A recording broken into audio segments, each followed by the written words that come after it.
Salut les néo-autonomistes. La Ferme Légère est un écolieu collectif accueillant 11 personnes à l'année, développant une autonomie alimentaire et énergétique en évolution constante. Fiers de leurs 8 années d'essais, d'erreurs et de réussites, ils souhaitent partager au plus grand nombre l'ensemble de leurs diverses expériences. Ce reportage vous est présenté tout de suite sur l'archipel.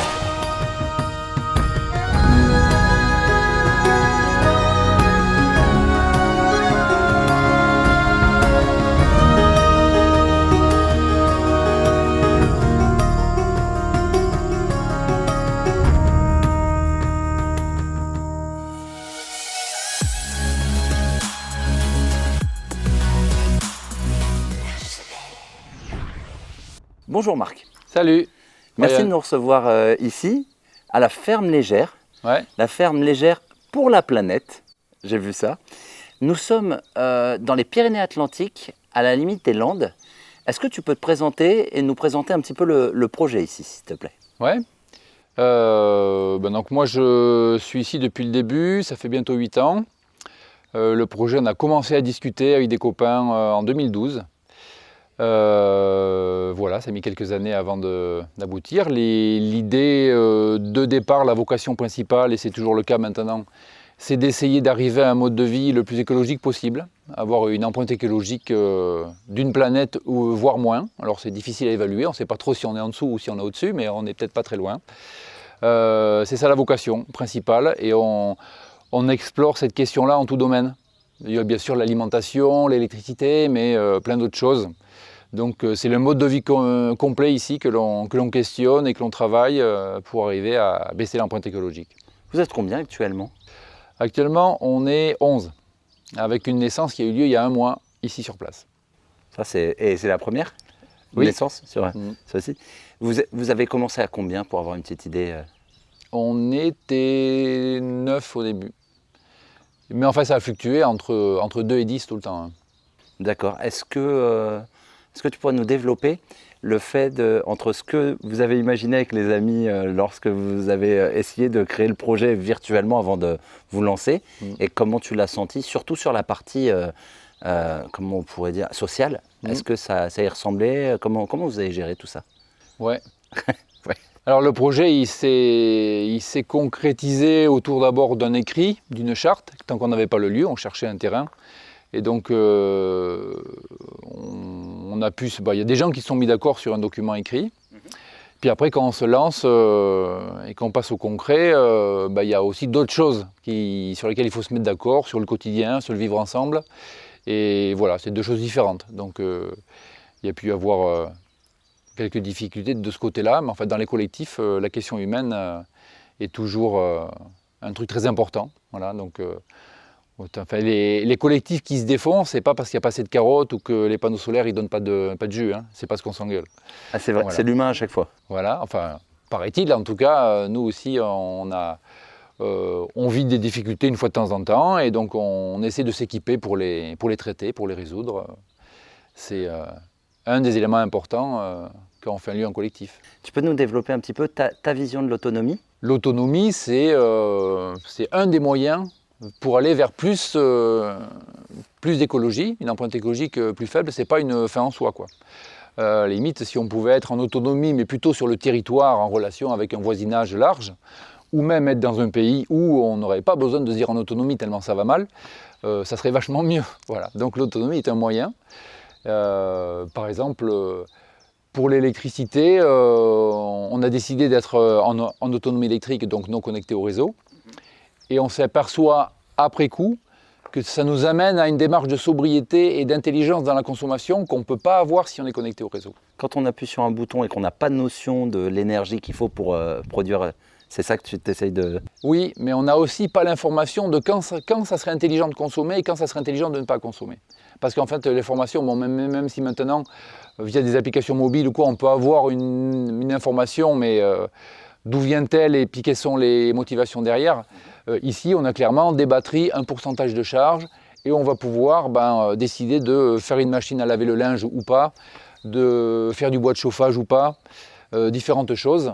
En fonction de l'électricité qui est produite. On va plus vivre avec la météo qu'on ne le fait quand on a une énergie infinie qui peut arriver en permanence et avec juste une influence sur la facture. J'ai vu sur votre site, vous parlez un petit peu, et on en a parlé un petit peu avant de lancer, de collapsologie. Ouais. Est-ce que c'est plus une peur ou c'est quelque chose que vous prenez aussi en compte? Est-ce que tu peux aussi me développer cette vision? Et si c'est tout le groupe qui a cette vision, est-ce que tu peux Alors, ce n'est pas du tout une peur. Le projet a démarré plus sur une idée transition écologique, allons loin dans ce truc-là, travaillons les modes de vie. En 2017-2018, il y a eu beaucoup de débats, de bouquins qui sont sortis en France sur la collapso. Tu as quelques références, excuse-moi, pour les personnes qui vous ont marqué? Le bouquin de Pablo Servigne et Raphaël Stevens, évidemment, mais moi j'ai bien aimé le bouquin de Dimitri Orlov, Les 5 stades de l'effondrement. C'est le seul que j'ai lu 2 fois tellement j'ai trouvé bien. C'est quasiment les 2 seuls que je trouve vraiment intéressants. Pour les autres, ils sont bien aussi, mais il y a des choses... Le premier est très très complet, il a été le plus connu, et le deuxième, il y a des choses assez particulières qu'on ne trouve pas ailleurs. Voilà. Donc on s'est intéressé à la question ici, on a réinterrogé le projet en fait au regard de ces questions-là. On a plutôt conclu qu'on était dans la bonne direction, ça a plutôt changé des priorités éventuellement, mais ça nous a confirmé que notre projet il avait du sens et que c'était pertinent.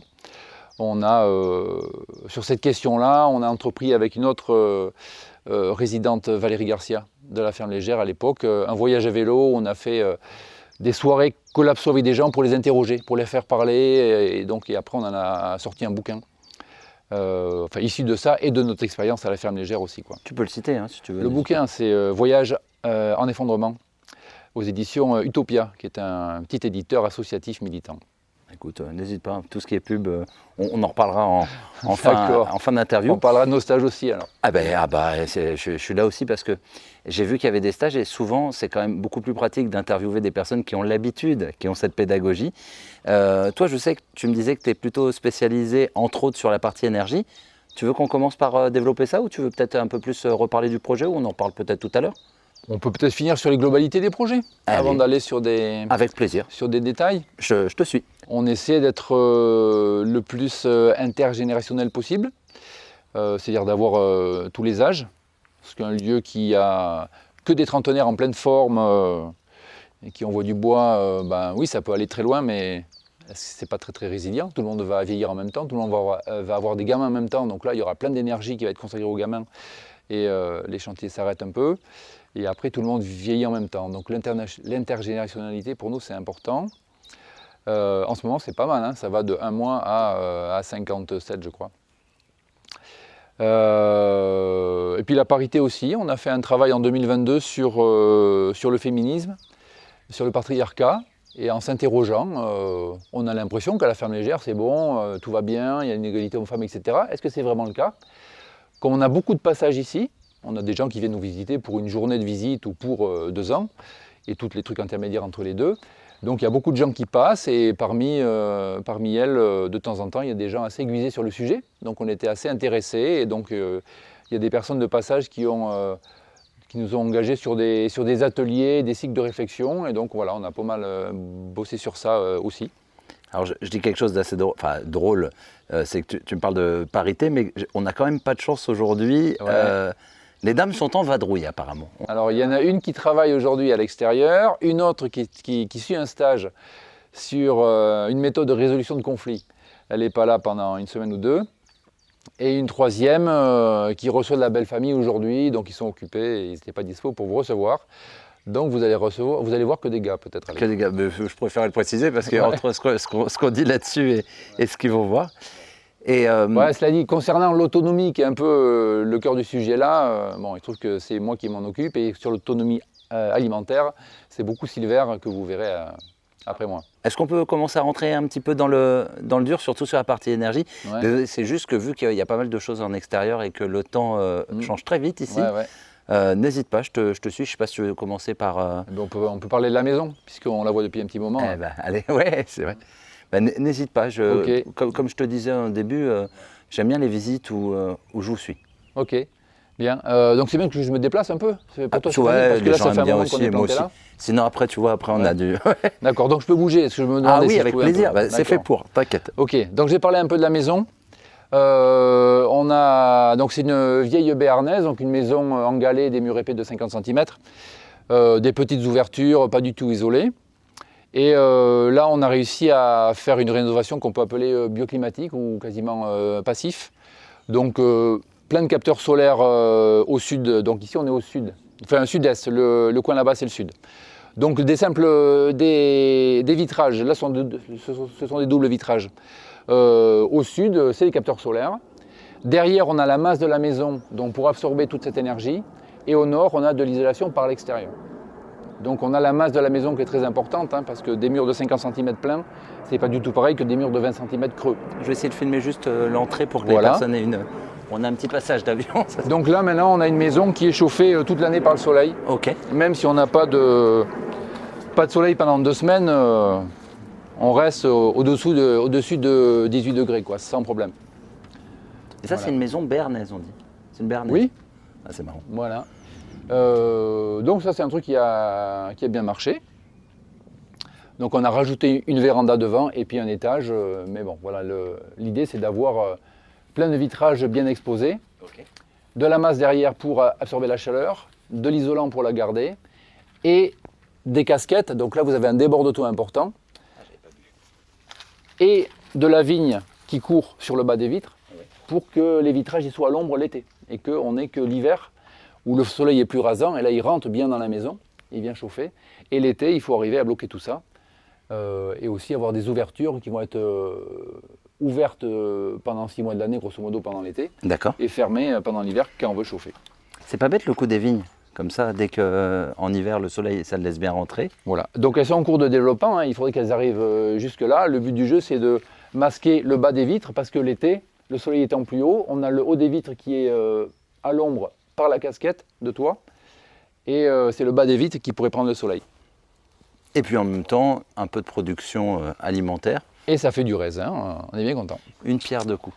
Voilà, on pourrait aussi mettre des tissus devant l'été, le temps que la vigne prenne. On va peut-être faire ça cette année. On n'est pas parti pour avoir un été très très chaud là. Ah, ça c'est sûr. On va parler un petit peu aussi de la cuve. Est-ce que tu peux nous dire, tu l'as peut-être dit, désolé si des fois je te fais répéter, Marc, est-ce que tu peux nous dire combien vous avez de surface pour capter l'eau à peu près sur le toit? Ah, la colle. Mais ça doit être. On doit avoir 150 mètres carrés au sol de collecter et on pourrait monter à 200 ou 300 quand on aura les granges qui seront finies de rénover. Je montrerai l'importance parce que je présume que tout ça, ça va après dans la cuve. Ouais, les collectes d'eau de pluie, ça va dans la cuve qui fait 120 mètres cubes. Et déjà avec la surface de toit qu'on a là, on pourrait remplir une cuve 2 fois plus grande. On agrandira peut-être un peu plus tard. Ça c'est bien. Voilà. Vous avez encore de quoi faire. Donc ça c'est pour le chauffage de la maison, donc qui se passe tout seul maintenant. Donc le bois que l'on brûle, c'est plutôt pour cuisiner. On en reparlera. Là on a une installation solaire thermique pour chauffer l'eau chaude. La particularité c'est qu'elle est en thermosiphon, c'est-à-dire que les panneaux solaires étant plus bas que le ballon d'eau chaude qui est à l'étage, on va voir le fluide qui va circuler tout seul, donc pas de pompe et pas d'électronique, et donc pas les pannes qui vont avec, ni le prix d'achat. C'est du licol, je crois, qui passe au milieu Ouais, c'est de l'eau glycolée, puisque ça peut geler ici en hiver, même si les gelées ne sont pas très fortes. Cette installation thermosiphon, les contraintes, c'est qu'il faut des tuyaux qui soient gros, puisqu'il n'y a pas de pompe, et qu'il n'y ait pas de contrepente, c'est-à-dire que les tuyaux soient le plus direct possible vers le ballon qui est à l'étage, là, d'où le dispositif un peu en l'air qui est un peu moche. Ça fait des années que je me dis qu'il faudrait que je l'habille pour le protéger en plus. C'est pas encore fait. Voilà, ça c'est quelque chose qui marche très bien, qui ne nous pose aucun souci, qu'on a installé dès le début et voilà. Et ça vous amène toute l'année de l'eau chaude ou... Ouais, alors c'est bien sûr couplé avec un poêle de masse, Okay. avec un chauffage bois. C'est très complémentaire, hein, puisqu'on va faire tourner le poêle quand il n'y a pas de soleil. Voilà. Bon, enfin, on ne fait pas tourner beaucoup parce qu'on n'a pas besoin de ça pour le chauffage, mais on va cuisiner à l'intérieur quand il ne fait pas beau. Et ça va aussi chauffer l'eau chaude. On va cuisiner à l'extérieur, même en hiver, soit avec la parabole solaire qui est là, qui est repliée là aujourd'hui puisqu'il ne fait pas beau. Ou de l'autre côté du bâtiment, on a des cuiseurs économes qu'on a construits ici. Alors qu'appelles-tu un cuiseur économe? Là, C'est une sorte de poêle dragon, enfin de poêle rocket stove. Nous on appelle ça un poêle dragon, on a francisé un peu. On les verra derrière quand on sera de l'autre côté du bâtiment. Sans problème. Voilà. Bon, une parabole, je pense que tout est follower en vue déjà. Je la tourne. C'est bien de le montrer, c'est 100% fabrication maison? Non, on a acheté une parabole et on a refait la partie rotation et puis chariot, qui n'était pas terrible. Mais la parabole elle-même, on l'a achetée d'occasion. Voilà, c'est bien d'avoir ça sur un chariot parce que l'emplacement idéal, qui marche toute l'année, et puis pour le midi et pour le soir, c'est assez difficile à trouver. Donc en fonction de la saison et puis de l'heure, on va pouvoir déplacer la parabole assez facilement. On se sert beaucoup plus d'une parabole comme ça, donc un cuiseur solaire parabolique, qu'un four-boîte que tu vas pouvoir filmer qui est là. Un four-boîte, oui, je connais mieux mieux ça. Le four-boîte, il est en partie en bois, donc il faut le rentrer tous les soirs. Okay. Il est moins puissant parce que la surface de captage solaire est moins grande. Et donc pour un collectif comme nous, on fait à manger pour 10 quasiment tout le temps. C'est pas suffisant, quoi. Donc on se sert beaucoup plus de cuiseur parabolique pour ces deux raisons que du four boîte. Moi j'ai eu un problème sur ce genre de cuiseur, mais je pense que tu n'as pas lié à ce problème en mettant du poids. C'est que ça prend beaucoup le vent, et on a beaucoup de vent dans le Tarn, et combien de fois je l'ai vu valdinguer sur des... On a du 100, 130. Voilà. C'est pour ça que le chariot il est très lourd là. Ouais, je vois ça. De grosses poutres. Je vois ça, bien vu. On sent qu'il y a de l'expérience et que ça a dû vous arriver aussi, je pense. Oui, peut-être que oui. Peut-être que le premier mois il a volé et qu'après on a fait ça, je me souviens plus. Non mais c'est bien de présenter tout ça parce que évidemment on le voit quand même régulièrement sur la chaîne, mais c'est pas juste pour faire joli. Tu as l'air de dire que vous en servez beaucoup, quoi. C'est pas juste le truc du parfait autonomiste, quoi. Ah ben dès qu'on a suffisamment de soleil, donc ça peut être le cas en hiver, hein, ça marche très bien en hiver si le ciel est bleu. Si c'est comme aujourd'hui beaucoup de nuages, ben on va avoir du soleil un tiers du temps, ça va être vraiment limite. Et si le ciel est voilé, là ça marche pas en fait, parce que le rayonnement il est diffus. Donc il ne se concentre pas au centre de la parabole et ça ne chauffe pas. Donc un ciel bleu, même en plein hiver, ça marche très bien. Puisqu'on est sur la cuisson, on peut continuer à avoir nos équipements de cuisson. Donc nous, on a viré le gaz il y a je sais pas, 3-4 ans maintenant. Et on cuisine donc que au solaire et au bois. Donc là, vous avez une forêt, il faut préciser aussi, oui, parce que... Ouais, mais alors la consommation de bois est quand même faible. On est à peu près 1 stère de bois par personne et par an. Même pour se chauffer et se nourrir. Oui, mais le chauffage, c'est pas grand-chose, puisqu'on est chauffé par le soleil. Donc c'est plutôt principalement pour cuire, pour faire le pain et pour la cuisine. Donc je peux vous montrer le four à pain, qui a ça d'intéressant qu'on a fait une surisolation pour baisser sa consommation de bois, justement. Et depuis le début, le bois de chauffage, on n'utilise que les arbres qui tombent tout seuls. On n'a jamais fait tomber un arbre spécialement. Je ne sais pas s'il y aura assez de lumière. Donc on a acheté un four à sol tournante en métal bas de gamme. C'est ce qu'il y a de plus petit pour du four professionnel. Bon, il n'est pas terrible. Mais nous, ce qu'on a rajouté, c'est cette partie-là. Donc on a mis un petit peu de masse, donc c'est pas du sable, c'est un granulat de ragréage qu'on utilise dans le bâtiment, et de l'isolant. On a mis 13 cm d'isolant. D'origine, il n'y a que 1 cm d'isolant sur ce truc-là. À d'où tu dis que c'est pas efficace, c'est parce qu'il n'y avait pas assez d'isolant peut-être? Oui, ça consomme beaucoup de bois, et en plus il faut chauffer fort puisque c'est pas isolé, donc ça fait des contraintes et le four se déforme. Donc là on a un four qui a un peu plus de masse, donc il est plus stable en température, et en rajoutant plus de 10 cm d'isolant, on a divisé, alors la quantité de bois on l'a pas trop calculé, mais elle est vraiment beaucoup plus faible maintenant. On a dû diviser par 3 ou par 4, je pense, la consommation de bois du four. C'est quoi comme isolant que vous avez mis? C'est laine de roche? C'est quoi comme... Ouais, c'est de la récup. On a cette partie blanche là, c'est du plâtre. En fait, on a découpé dans une maison, il y avait des murs isolés en plâtre et puis laine de roche derrière. On a découpé à la circulaire des morceaux dedans, et puis après on les a réassemblés autour. Ici, c'est le fournil. Bon, rien de particulier, il est de briques et de broc parce qu'on l'a fait avec que de la récup, donc que du bois de récup.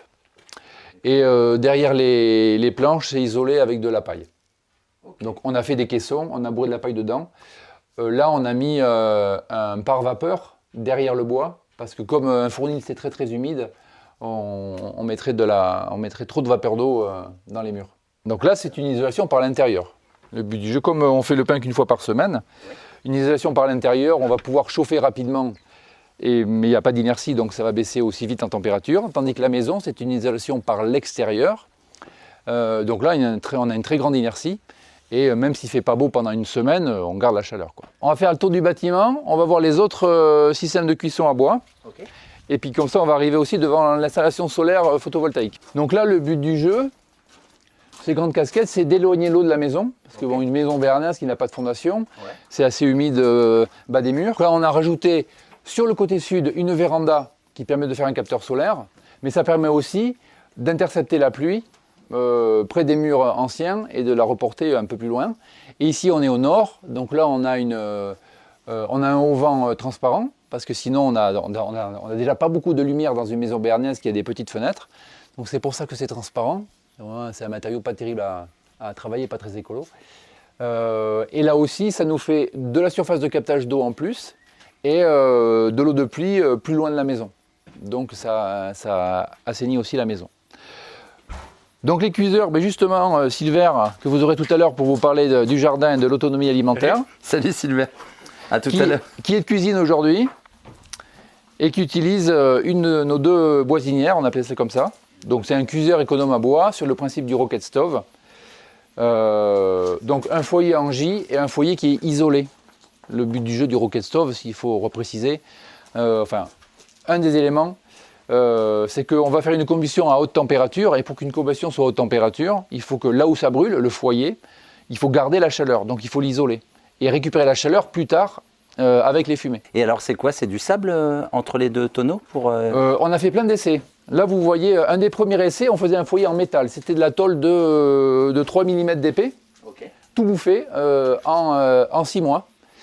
Parce que nous, on cuisine tous les jours avec, ou presque, chaque fois qu'on n'a pas assez de soleil. Donc en fait, pour moi, tous les cuiseurs qu'on peut voir fabriqués avec des boîtes de conserve, c'est bien gentil, mais au bout de 10 cuissons, c'est mort, quoi. Parce que s'il y a vraiment une combustion à haute température, c'est-à-dire autour de 900 degrés, tout ce qui est acier non inox et pas réfractaire, ça ne tient pas le coup, quoi. Donc nous, on a fait maintenant des foyers en béton réfractaire. Donc là, ça tient, mais c'est un peu cher à l'achat. Grosso modo, le mélange béton réfractaire qu'on achète, il y en a pour 70 € pour faire un foyer. Et combien de temps tu penses pouvoir garder maintenant avec le retour d'expérience? Là, comme il ne se fissure pas, a priori, une durée de vie très très longue. Mais j'ai rencontré quelqu'un qui récemment a fait des foyers comme ça en mélange terre-paille. Alors moi, j'aurais pas osé de foutre de la paille dans un foyer, mais bon, elle semble dire que ça tient. Donc on fera des essais de faire comme ça les mêmes boisinières avec du terre-paille, où là, ça serait quasi gratuit, quoi. Parce que nous, on a une terre qui est très argileuse ici, donc pour la construction, on est servi. Pas mal. Mais un truc que j'aime bien, c'est que vous êtes, même après 8 ans, il y en a qui pourraient rester assis sur leurs acquis. Vous avez l'air d'être toujours en test permanent, même après 8 ans. Et peut-être encore plus. Non, autant. Alors, il y a une part de... Plus on a mis de choses en place, et plus il y a d'entretien à faire. Alors, au début, le jardin ne nous prenait pas du tout de temps, parce qu'on n'avait pas démarré la partie agricole. Mais petit à petit, on met des choses en place. Et ces choses en place prennent du temps d'entretien, mais aussi d'utilisation. Cuisiner sur du bois comme ça, on le fait maintenant, on est bien rodé. Mais ça prend quand même plus de temps que le gaz, quoi. Le gaz, clic et clic, paf, il est allumé, quoi. Là, pour allumer, 5-10 minutes. Et après, le réglage, c'est moins rapide aussi. Mais vous en avez quand même sur le gaz, vous n'en produisez pas, que là, du bois, vous en avez sur place. On n'en produit pas. On s'est posé la question de la méthanisation et il nous semble que c'est à la fois assez compliqué et peu écologique. Peu écologique? Ah, ça m'intéresse, ça, ton retour. Même en petite quantité? Parce que...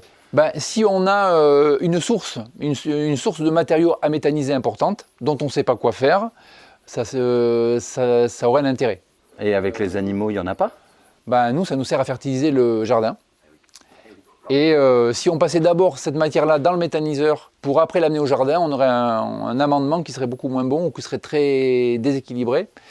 Je ne peux pas rentrer trop dans les détails parce que je ne maîtrise pas assez, mais bon, j'ai lu qu'a priori, le digestat de méthaniseur, c'est pas si intéressant que ça, en tout cas pas pour tout.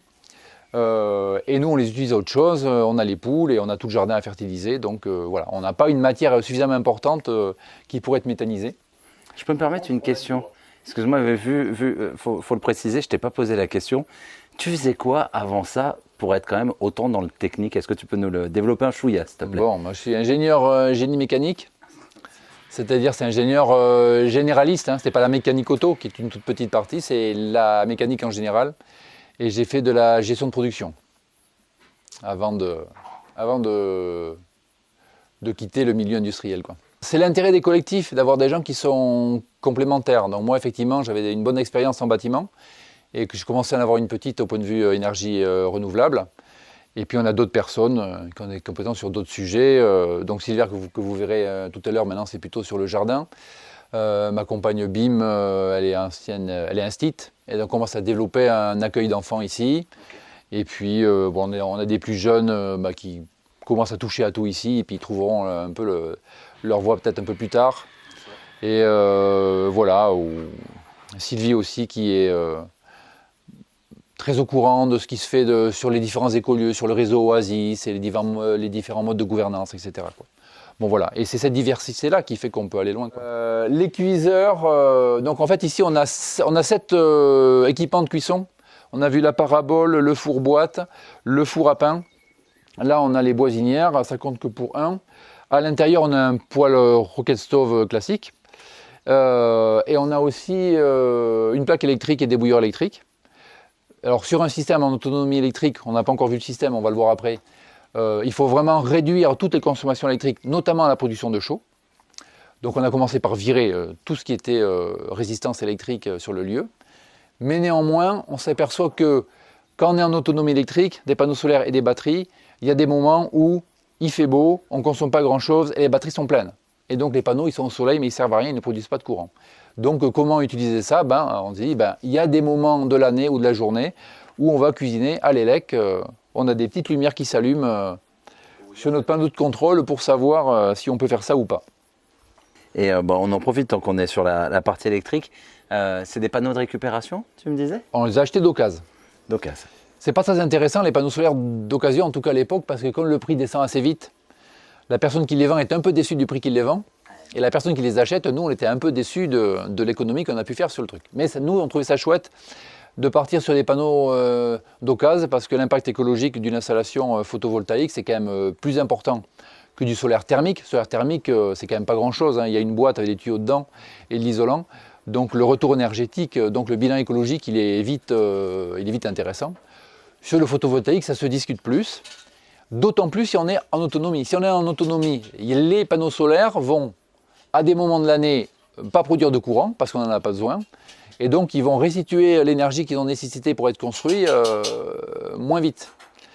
Donc, il y a un côté moins écolo à avoir une installation solaire photovoltaïque qui est non connectée au réseau. Voilà, donc des panneaux d'occasion. Il y a, vous êtes combien en watts crête à peu près? Il y a 22 mètres carrés et on a 3 kW. 3 kW? Ok. Et pour 10, ça nous suffit amplement. Bravo, déjà. Parce que moi je suis à 2000. Bon, il y a la chaîne en plus à faire tourner, mais. Ah, oui, peut-être. Bon. Ouais, la consommation, nous, on est à, que je dise pas de bêtises, 0,3 ou 0,4 kWh par personne et par jour, en moyenne. Et c'est à peu près, c'est 10 fois moins que la moyenne française. Ah oui.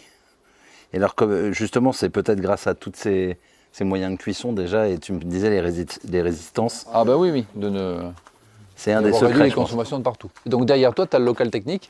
Ah, excellent. Tu n'avais même pas vu. Excellent. Avec, donc il y a un coffre avec les batteries en dessous. Tu pourrais faire un zoom même sur ce truc-là, qui est le plan. Là, tu as un schéma technique de l'install. Et donc, petite particularité, nous on a fait le choix d'une électronique pas super haut de gamme, donc c'est pas du Victron, c'est un tout en un qui fait à la fois régulateur de charge et l'onduleur. Okay. Et on a fait le choix d'en avoir 2 électroniques. Il y en a une qui est rangée dans son carton, okay. et on peut remplacer en 1 heure de boulot, on débranche tout et puis on met l'autre, si jamais ça voulait tomber en panne. Je suis comme toi, j'ai deux petits systèmes. Au cas où, parce que ça c'est un truc on le voit tout de suite, quand on est déconnecté des réseaux, on n'a pas le choix, il faut avoir des systèmes D. Alors ça montre un peu la relativité de notre autonomie ELEC, hein. C'est-à-dire que c'est de la pseudo-autonomie. C'est-à-dire qu'on produit notre propre courant et ça nous suffit même l'hiver pour 10 personnes, mais quand ça tombe en panne, on envoie chez le constructeur comme tout le monde. Hein. Non mais t'es lucide. Parce qu'il y en a, ils pensent, une fois qu'ils ont ça, ils seront sortis, ils seront indemnes et ils s'en sortiront à vie. Ouais. Et dis-moi, petite question, on parlait des batteries, c'est quoi? C'est des OPZ ou? Ouais, alors on en voit une ici. Ah oui, j'ai pas vu. Voilà, tu la verras mieux par là. Voilà, donc c'est du plomb acide sulfurique, la même technologie que pour les batteries de démarrage de voitures, pas les voitures électriques. Hein. Okay. Donc c'est pas du lithium. Aucun intérêt à mettre du lithium sur une installation comme ça, puisque l'intérêt du lithium, c'est C'est une puissance, enfin une capacité par rapport au poids qui est importante. Mais là, ici, le poids, on s'en fout, puisque c'est du statique. Donc on a 800 kg de batterie. C'est un peu surdimensionné. On pourra avoir... 800 kilos. Oui, des comme ça, il y en a 24. Il y en a 24 pour avoir du 48 volts, ça c'est des cellules de 2 volts. Le poids n'est pas un problème, donc on part plutôt sur une technologie plomb acide sulfurique, qui a un rapport qualité-prix, enfin capacité-prix, qui est bien plus intéressant que le lithium, d'une part, et d'autre part, ça se recycle, enfin c'est recyclé. Les filières de recyclage de ces batteries-là, elles existent pour les voitures, pour leur démarreur, hein, pour les batteries de démarrage. Donc les filières existent et c'est relativement facile à recycler. Bon, paraît-il, j'ai pas été le faire, hein, mais... Tandis que le lithium, pour le moment, c'est pas recyclé et c'est problématique à recycler. Moi, on a eu deux visiteurs là qui sont des ingénieurs batterie justement que j'ai croisés il n'y a pas très longtemps. Ouais. Et qui, moi, j'ai cru comprendre que pour le moment, le recyclage du lithium, c'est très compliqué, quoi. Et enfin, on sait faire, mais ça coûte trop cher, donc c'est toujours le problème, quoi. Si le recyclage est compliqué, il va être cher et donc dans un régime capitaliste, a priori, ça ne sera pas fait. Alors, pour continuer sur nos systèmes électriques, donc cette question de il y a des moments de l'année assez nombreux quand même hein, où on ne produit pas de courant parce qu'il n'y en a pas besoin. À vue de nez, ça doit bien être un tiers du temps d'ensoleillement. Hein. D'accord. Où les batteries sont pleines et voilà. Donc on a essayé de... Enfin, on réfléchit beaucoup à comment utiliser ce courant perdu. Donc on a, avec différents dispositifs dans l'électronique et puis un petit capteur solaire en plus là-haut, on détecte en fait quand il y a du soleil et quand les batteries sont pleines, et on allume des prises automatiquement en fonction de ça. C'est les prises qui sont là. Et par exemple, on y met les chargeurs de batteries de vélo, qui elles sont au lithium, évidemment, puisque c'est mobile. Ce qui fait que ces batteries de vélo, elles ne sont chargées que quand la maison n'a plus besoin de courant et qu'on a du courant perdu. Comme ça, vous ne puisez pas dans les batteries au cas où. C'est que dans le surplus que vous... Voilà. Et ça suffit amplement pour charger les vélos. Là, on a actuellement 4 vélos électriques sur le site et on pourrait en avoir le double. Voilà, on pourrait être donc en autonomie électrique aussi pour des vélos électriques pour tout le monde. Tandis que si on avait une voiture électrique, là le système il faut le multiplier par 2 ou par 3 quoi. Donc ça ne passe pas. Donc pour utiliser ce courant qui serait perdu, donc la charge des batteries de vélo automatique et sur les mêmes prises on peut brancher un château d'eau que vous verrez plus tard qui nous permet de pomper de l'eau quand il y a du soleil et d'arroser par gravité le soir quand il n'y a plus de soleil, parce que c'est mieux pour le jardin d'arroser le soir. Après sur les lecs non connectés, il y a aussi un autre intérêt, c'est que quand on a un afficheur, et d'ailleurs je vais le montrer, donc on a à la fois le pourcentage de charge des batteries, et puis des lumières qui s'allument. La verte, ça nous dit que les batteries sont pleines ou presque, et l'orange, ça nous dit les batteries sont pleines ou presque, et il y a du soleil. Et avec ça, en fait, tout le monde dans le collectif, même les gens qui ne sont pas très au courant de comment ça fonctionne ici parce qu'ils sont visiteurs, ou les gens qui sont plus branchés sur d'autres choses que sur l'énergie, ça met tout le monde d'accord et on peut facilement s'organiser et avoir une consommation intelligente du courant. C'est-à-dire la machine à laver, aujourd'hui a priori on ne va pas en faire, ou on va en faire juste une entre 13h et 15h, parce qu'il n'y a pas beaucoup de courant, et puis il y a des périodes où on ne va pas en faire du tout et des périodes où on va les enchaîner. On va faire le bois de chauffage, on va faire travailler les machines à bois dans l'atelier à des moments donnés où il y a du courant. Et quand on est connecté au réseau, en fait, on n'a pas cette information. On ne sait pas quand est-ce que c'est intelligent de consommer du courant ou pas. On a juste une facture qui va arriver plus ou moins cher, c'est tout, quoi.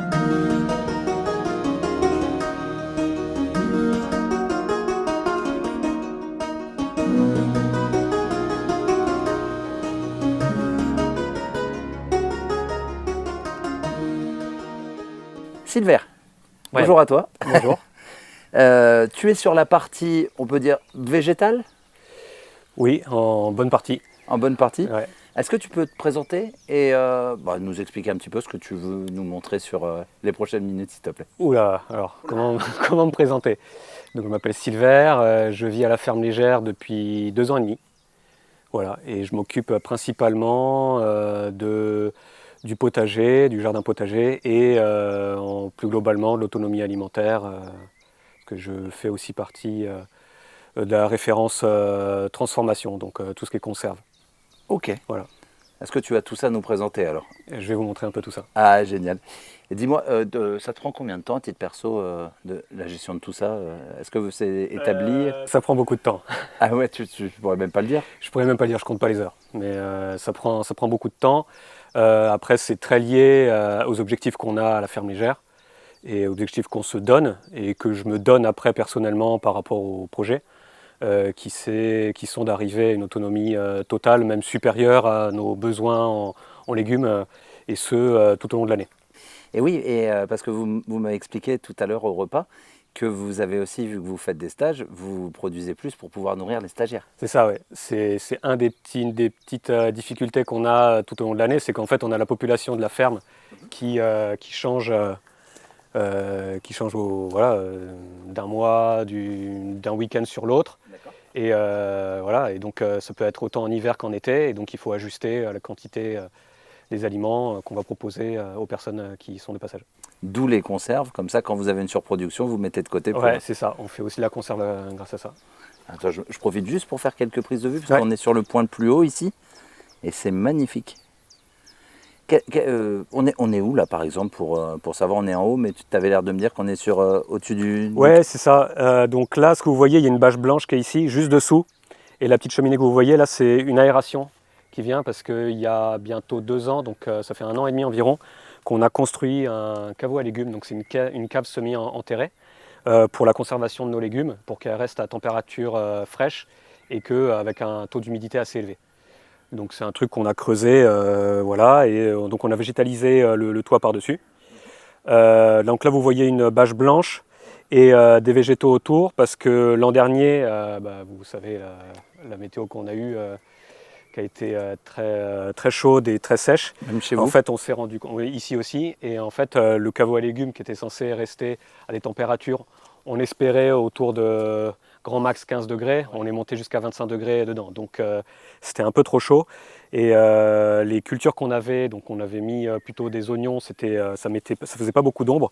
Donc là, on s'est dit, on va mettre des cultures qui projettent plus d'ombre, mais qui en même temps ne peuvent pas avoir un trop gros système racinaire, parce qu'on n'a pas beaucoup d'épaisseur au-dessus du caveau. Donc c'est pour ça qu'on a mis du maïs et des courges d'hiver, pour que les courges d'hiver puissent se balader après et puissent recouvrir la bâche blanche. En attendant, on a mis une bâche blanche pour que ça absorbe au minimum les rayons du soleil, mais ça n'empêche pas que déjà en ce moment, on a des températures qui sont un peu trop élevées alors qu'on est à peine début de l'été. Donc on est sur une réflexion sur ça, c'est typiquement une des choses à améliorer sur comment avoir une température plus basse dans le caveau, même y compris en été. Une autre des difficultés du caveau à légumes, c'est son taux d'hygrométrie qui est un peu trop élevé. Tu veux qu'on aille le voir en même temps, on peut y aller, oui, on peut aller se balader. En image, ce sera C'est ça. plus parlant, mais c'est bien qu'on l'ait vu en haut. Donc, on est très très proche de la maison et on en a planté des aromatiques, donc plutôt des vivaces autour. D'accord. Comme ça, ils sont très proches de la cuisine. Ok. Et tout ce qu'on met plutôt sur le caveau à légumes, là, c'est pour faire de l'ombre. Ça va produire un peu aussi parce qu'il y a des courges et puis du maïs, mais Ouais. c'est plutôt pour faire de l'ombre, on va dire. Ouais, c'est la priorité. Ouais, c'est ça la priorité. Ok, et c'est marrant, sur le chemin, donc on peut prendre quelques... Je vois que là, il y a de la... C'est quoi ça? C'est de la menthe? Ouais, il y a de la menthe, il y a de la sarriette, mélisse. il y a du thym, il y a de la ciboulette. On fait un peu de tisane et on a des herbes plutôt médicinales. On a de la camomille matricaire, on a de la lavande aussi, voilà. Et tout ça, quand vous plantez, c'est un choix que vous faites en commun, ou vous faites une liste qui veut quoi? Comment vous y prenez? Ça, on en discute avec les personnes intéressées. D'accord. Il y a une personne en particulier, c'est pas moi, mais qui aime bien tout ce qui est herboristerie, herbes médicinales, donc qui s'occupe plutôt de l'entretien de cette partie-là. Moi, plus de la partie justement annuelle, donc avec les maïs et les courges. Mais on en discute ensemble, voilà. Et des fois, je donne un coup de main et vice-versa. Ok, j'aime bien voir ce retour. Déjà, rien que le fait de descendre, rien que là, il fait meilleur d'être déjà plus plus proche frais. de là. Ouais, plus Ouais. frais. Donc une des choses qu'on a améliorées, c'est tout ce qui est robinier faux acacia, dont on a ployé les branches pour pouvoir fabriquer plus d'ombre. Parce que là, on est orienté plutôt est, sud-est. Ok. Et parce que sinon, on avait en été le soleil qui tapait dès le matin sur la... Ouais. sur la porte qui est récupéré. Donc ça c'est un frigo, un ancien frigo dont on a récupéré la porte. Et oui, comme ça, c'est isolé directement. Ouais. Donc on a de quoi conserver aussi des fruits là dans les tambours de machine à laver. Ça c'est pour éviter les rongeurs. Et sinon, là c'est les récoltes, une partie des récoltes qu'on a faites hier matin. Donc on a des haricots verts, des courgettes, des pommes de terre, de la mizuna, de la laitue, piment, poivron. Et voilà. Et des betteraves aussi, on a beaucoup de betteraves. Et vous faites comment alors pour pas que ça s'écroule? Parce que là, vous avez creusé à même Ouais, même c'est la ça. terre. En fait, c'est la terre qui est très argileuse et qui tient d'elle-même comme ça. Donc le fait qu'elle soit aussi avec des pentes, des pentes qui sont pas droites, ça permet au sol de se tenir. Il fait super beau là. Ouais, c'est surtout la grosse différence qu'il y a avec l'extérieur, le fait que ce soit assez humide. Alors un des soucis, c'est ça aussi, c'est que ça commence à toute la partie qui est en bois là, avec le taux d'humidité qui est très élevé.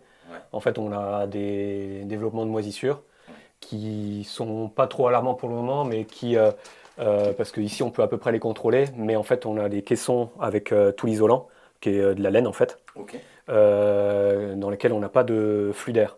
Et donc on ne peut pas être sûr qu'il n'y aura pas de développement de champignons qui sont problématiques, comme la mérule par exemple, où là il faut tout démonter. Donc on est dans une réflexion sur un chantier qui se fera plutôt fin d'année, ou comment changer tout ça. Donc voilà, ça c'est un des trucs qu'on pourrait améliorer. Il fait super bon. Alors je suis désolé, je suis en gros plan, mais on voit bien que c'est quand même un endroit assez serré.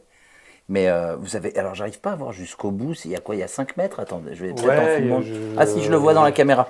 Ouais. Je le voyais pas, mais on voit mieux. Ouais, on a la lumière qui vient pas jusque-là. Mais en fait, jusque-là, on n'a pas réussi à charger complètement le caveau. Il est dimensionné plus que nos besoins pour le moment, mais ça nous permettra, si on a besoin, de charger plus. Et ce qui s'est passé, c'est que quand on avait eu beaucoup de fruits l'été dernier, il faisait tellement chaud ici qu'on ne pouvait pas les mettre non plus ici. Notamment à cause de très haute chaleur avec 25 degrés plus taux d'humidité très élevé. On a certains champignons qui se développent très facilement sur certains légumes. Donc on ne pouvait pas les garder ici malheureusement. Mais donc ça ne faisait pas le job. Merci d'avoir l'honnêteté de partager aussi les échecs parce que c'est tout aussi important pour l'apprentissage. Donc, Et c'est avec plaisir et c'est quelque chose qui est important en tout cas à la ferme. C'est pour les personnes qui passent, c'est qu'on essaye de montrer autant les choses qui marchent que les choses qui marchent moins bien. Et je pense que je vais t'en montrer un paquet de trucs qui n'ont pas trop marché. Après, les personnes vont... Tu sais, je me vois bien déjà de mettre... il cumule 8 ans d'échecs. Alors, attends. Alors, vous avez aussi... tu peux nous parler de ça? J'avais pas vu ce que alors ça, en fait, on a 2 sondes qui sont une à l'intérieur du caveau, une à l'extérieur. Ouais. On a un système de VMC qui permet de forcer en fait la ventilation pour que quand il y a l'air, parce que c'est une très très grosse inertie en fait le caveau, la température elle baisse et elle augmente très lentement, mais pour l'aider en fait à maintenir des températures basses, si la température est plus fraîche à l'extérieur qu'à l'intérieur, à ce moment-là, la différence entre les deux températures qui sont vues par les 2 sondes permettent d'activer en fait cette ventilation. Ok. Astucieux. Voilà. Sinon, on a une ventilation naturelle qui est au pied de la. Ah oui, attends, je vais reculer. Voilà. C'est vrai que c'est l'air frais passe par le bas et il est évacué par le haut. Tout à l'heure, on a vu une espèce de petite cheminée, c'est ça. Tout simple. Ah oui, ça fait un appel sûrement. C'est ça. Mais bon, on se rend compte que c'est pas suffisant et ça, on envisageait, on se questionne des fois peut-être rajouter un groupe froid derrière la ventilation. Ah, carrément. Ouais.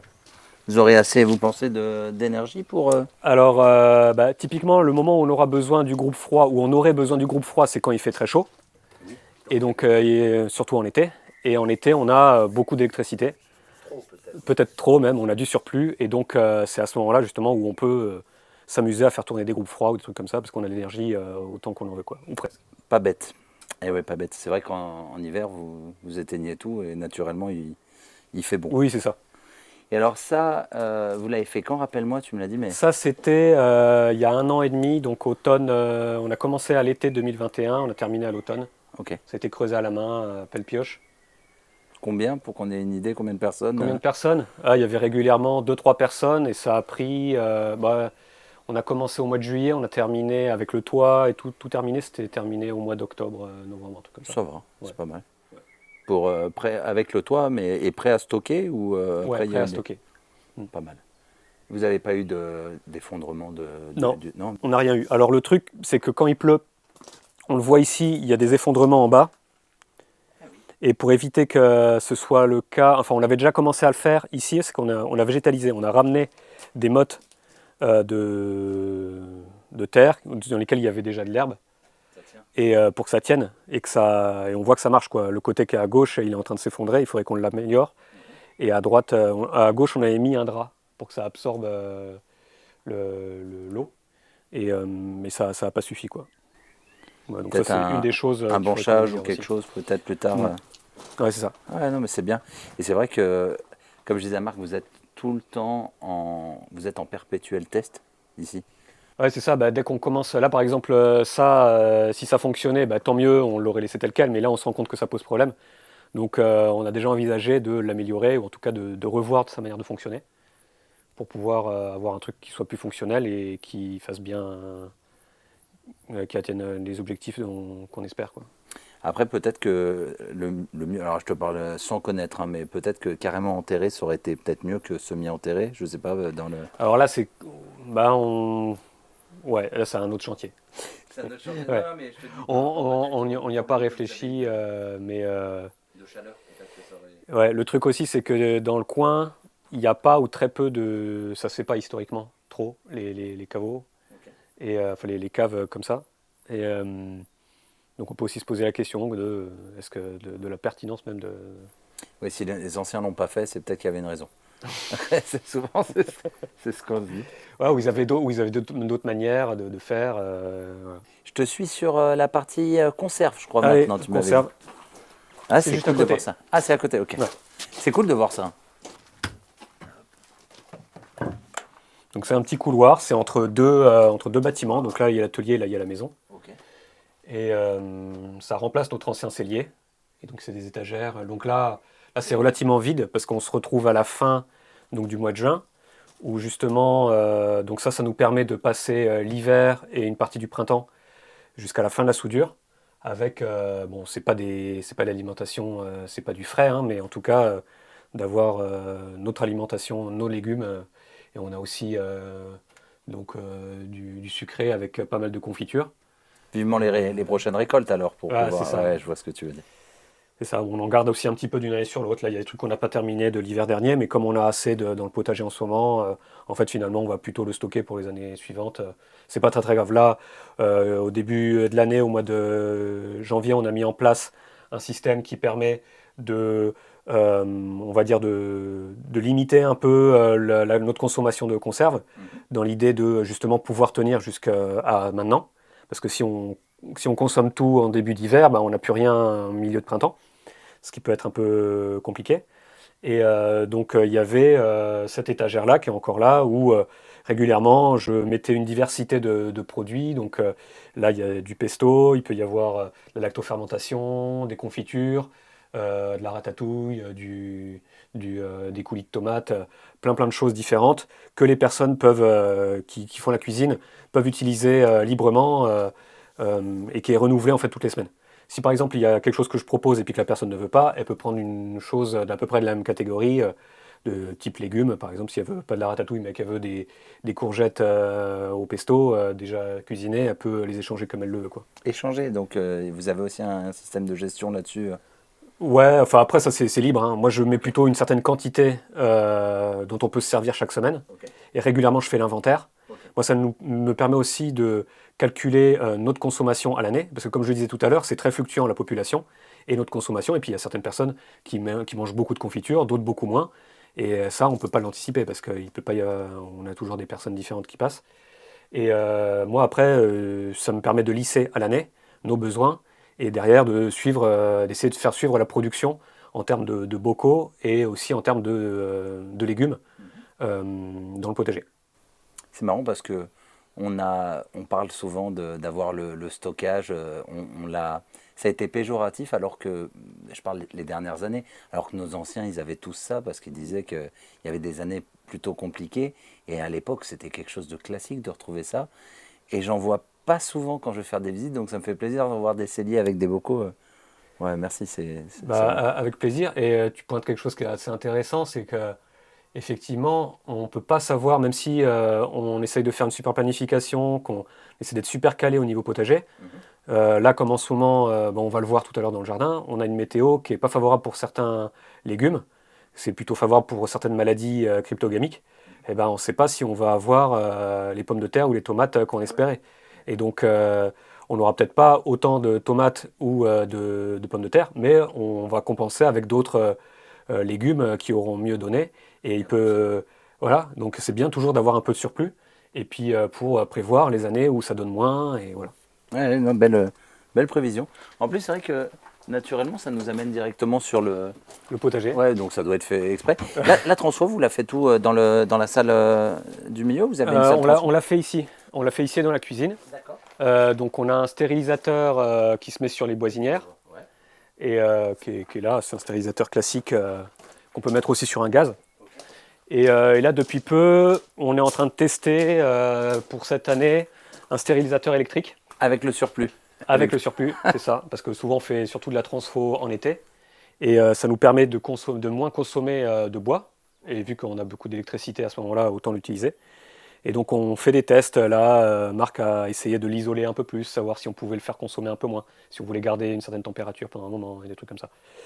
Donc, c'est en test. On verra, on nous l'a prêté et à voir comment on peut améliorer ce système-là. Alors, j'étais pas là quand ça a été fait, mais il y a eu un design permaculturel au début du projet et qui a été revu fin 2021, où il y avait déjà cette zone de culture ici, assez proche de la maison, mais il y en avait une autre qui était un peu plus loin et qui a été rapprochée.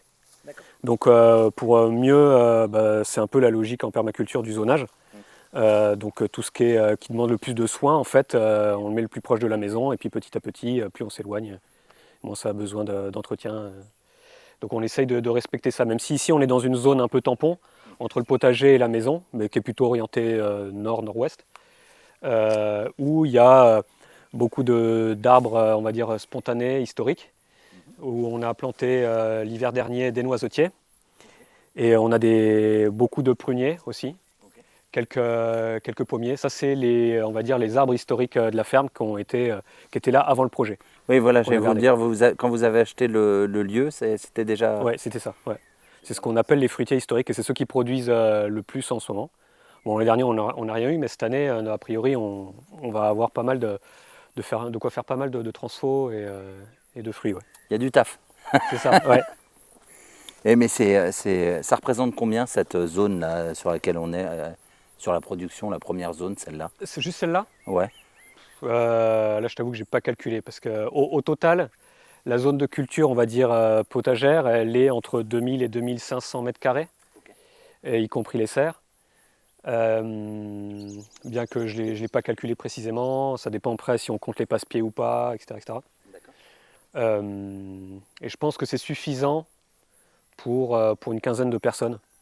Je pense même on pourrait aller peut-être jusqu'à 20 personnes si c'était à l'année, ouais, si c'est bien géré.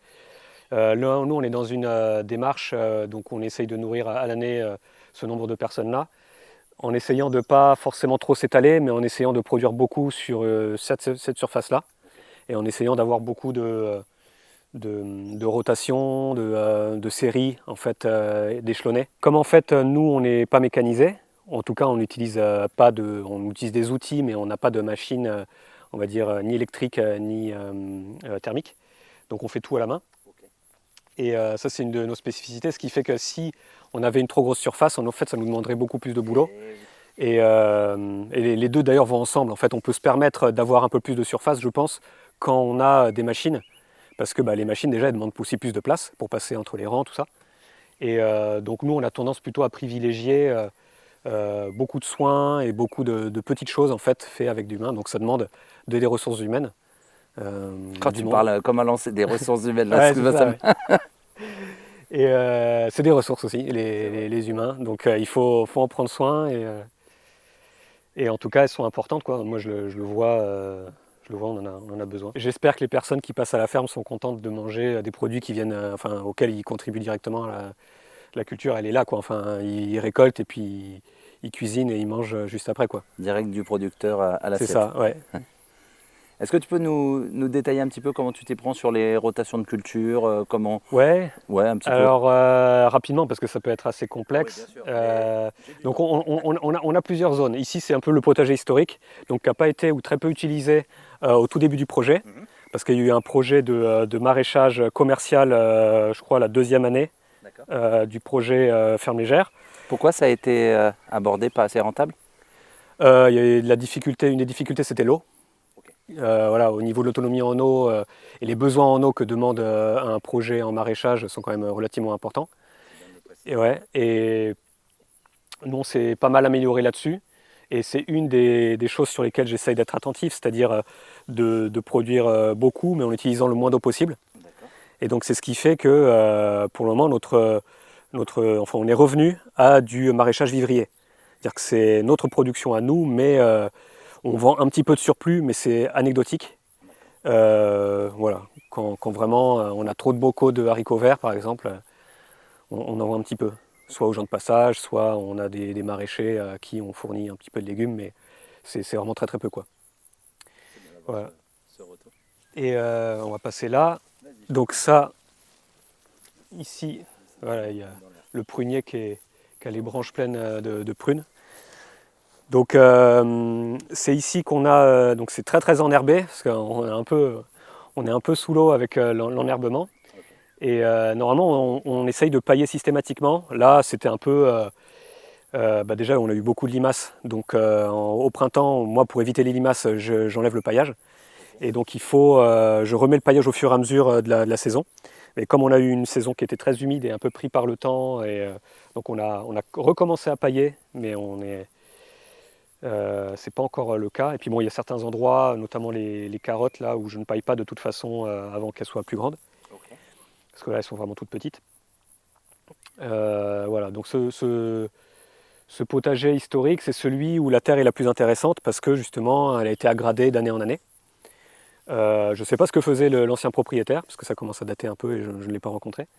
Mais en tout cas, les premières années ici, quand ça a été repris, il y a eu de l'engrais vert, de l'effévrole, du foin. Systématiquement, on paille beaucoup avec du foin. C'est ce que vous voyez là. Ça, c'est du foin qu'on produit nous-mêmes. Les années précédentes, on l'achetait à un voisin. Et depuis cette année, on fauche nous-mêmes notre foin. À la faux et tout? Ouais, c'est ça. Bien. Et donc on fait à 5 ou 6 faucheurs une partie de nos prairies. Et il y en a une partie qui était pour les animaux et une autre partie qui était pour nous, pour le potager, on va dire. Tu as l'air de dire que, oh désolé, on n'a pas désherbé et tout. C'est assez propre, quoi. C'est même très propre. Vous devez quand même y passer pas mal de temps dedans. Ouais, bah oui. Mais ce qu'il y a, c'est qu'on passe beaucoup de temps dedans, mais on se fait rattraper par la pluie de ces derniers temps et la chaleur, où on a la végétation qui explose. Alors c'est génial plein. On va pas se plaindre, mais il y a d'autres inconvénients. Je pense qu'on n'est jamais vraiment content. L'année dernière, il y a eu trop sec et trop chaud. Là, la température est bien, mais on a trop d'eau. Donc et beaucoup d'orages. Donc il faut qu'on compose, quoi. Je pense que le potager, ça rend humble parce que même si on a tout planifié, qu'on a tout calculé, il y a toujours des petits couacs. Et puis moi, c'est ce que j'aime. Et puis c'est aussi ça qui nous fait dire ah ouais, ça j'aurais dû l'anticiper, ou ça. On apprend beaucoup grâce à ça. C'est ce qui me fait aussi penser que c'est bien organisé. J'ai jamais vu, carrément les allées, elles sont notées et tout. Vous devez le marquer en mode en C13, B3 et tout. Ouais, c'est ça. Donc ça, c'est aussi parce qu'on est un collectif. Et ça avait été fait un peu avant que j'arrive ici. Ça permet en fait, comme on est plusieurs, de se dire va là-bas et on donne le numéro de la planche et le secteur. Et puis la personne, en fait, elle arrive à se retrouver, à s'orienter. En fait, nouveau, quoi. voilà. Et nous, pour notre planification aussi, c'est-à-dire que notre planification, on utilise des outils informatiques et qui sont quand même très pratiques parce qu'on a une planification qui pourrait être simplifiée, mais qui est quand même assez complexe au niveau du nombre de séries, des rotations,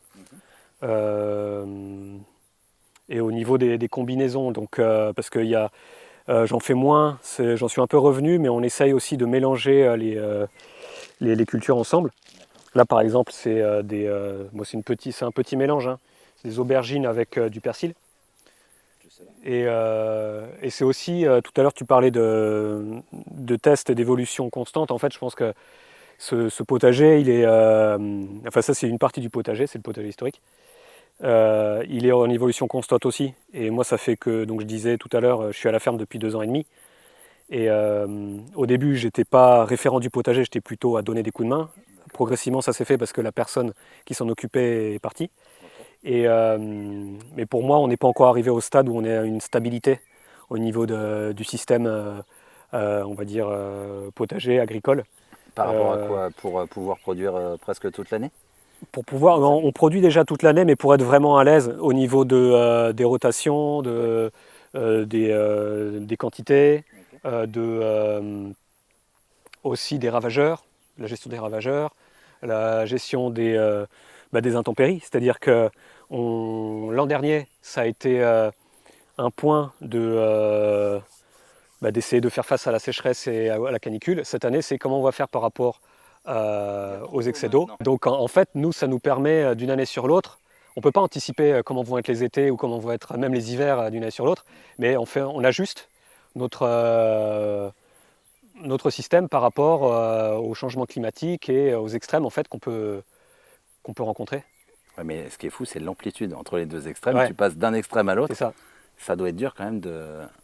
C'est ça. Donc déjà, il faut accepter d'avoir des pertes. C'est-à-dire qu'on ne peut pas avoir des choses qui fonctionnent tous les ans. On ne peut pas avoir tout qui fonctionne tous les ans. Là, j'ai chopé, on va le voir tout à l'heure, le mildiou sur les pommes de terre. Là, ça commence sur les tomates d'extérieur. Heureusement, on a des serres, donc on s'est protégé.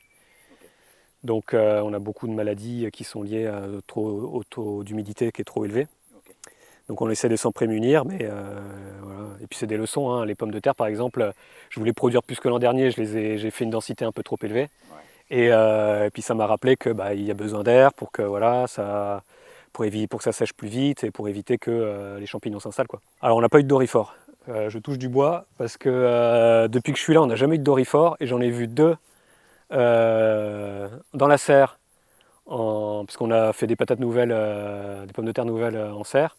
J'en ai vu 2 et puis depuis, voilà, c'est ça. On les a vus peut-être à temps. Ça, c'est de la récup. Il nous restait du stock de ficelles pour serre. Okay. C'est ce qu'on utilise pour les bâches, pour les bâches autour des bâches de serre. Okay. Sur des supports en bambou. Bien joué. C'est ça. Ça, on les récupère chez un voisin qui a une grande, je ne sais pas si on dit bambouseraie ou bambouseraie, oui, il me semble. Ouais, qui a vraiment des gros bambous. Et là, cette année, on a mis en place des structures en U inversé, là. Ça fait un truc un peu japonais. Pour un peu d'ombre. Ouais, c'est l'idée, ça, c'est soit de mettre des ombrières, soit là, j'envisage de mettre une bâche transparente pour éviter qu'il y ait trop d'eau sur les tomates. On peut s'approcher un peu. Allez, ouais, alors j'ose jamais, mais je marche sur tes pas. Là, on est sur les passe-pieds, donc c'est bon. Donc ils sont énormes, les bambous. Ouais, les bambous sont vraiment gros.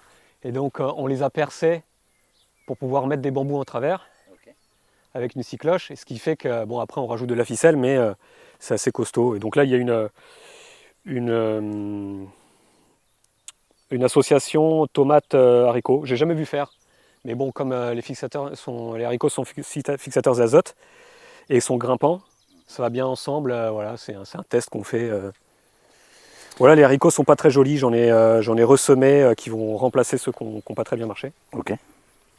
Les tomates, elles ont l'air quand même bien solides. Hein. Ouais, voilà. Ça, c'est des tomates qu'on plante assez tardivement. Autour du 10 juin, on les a plantées. Vous faites vos propres graines et tout? On en fait une bonne partie. J'avais compté, il y a 1 an, on faisait 60% de nos espèces.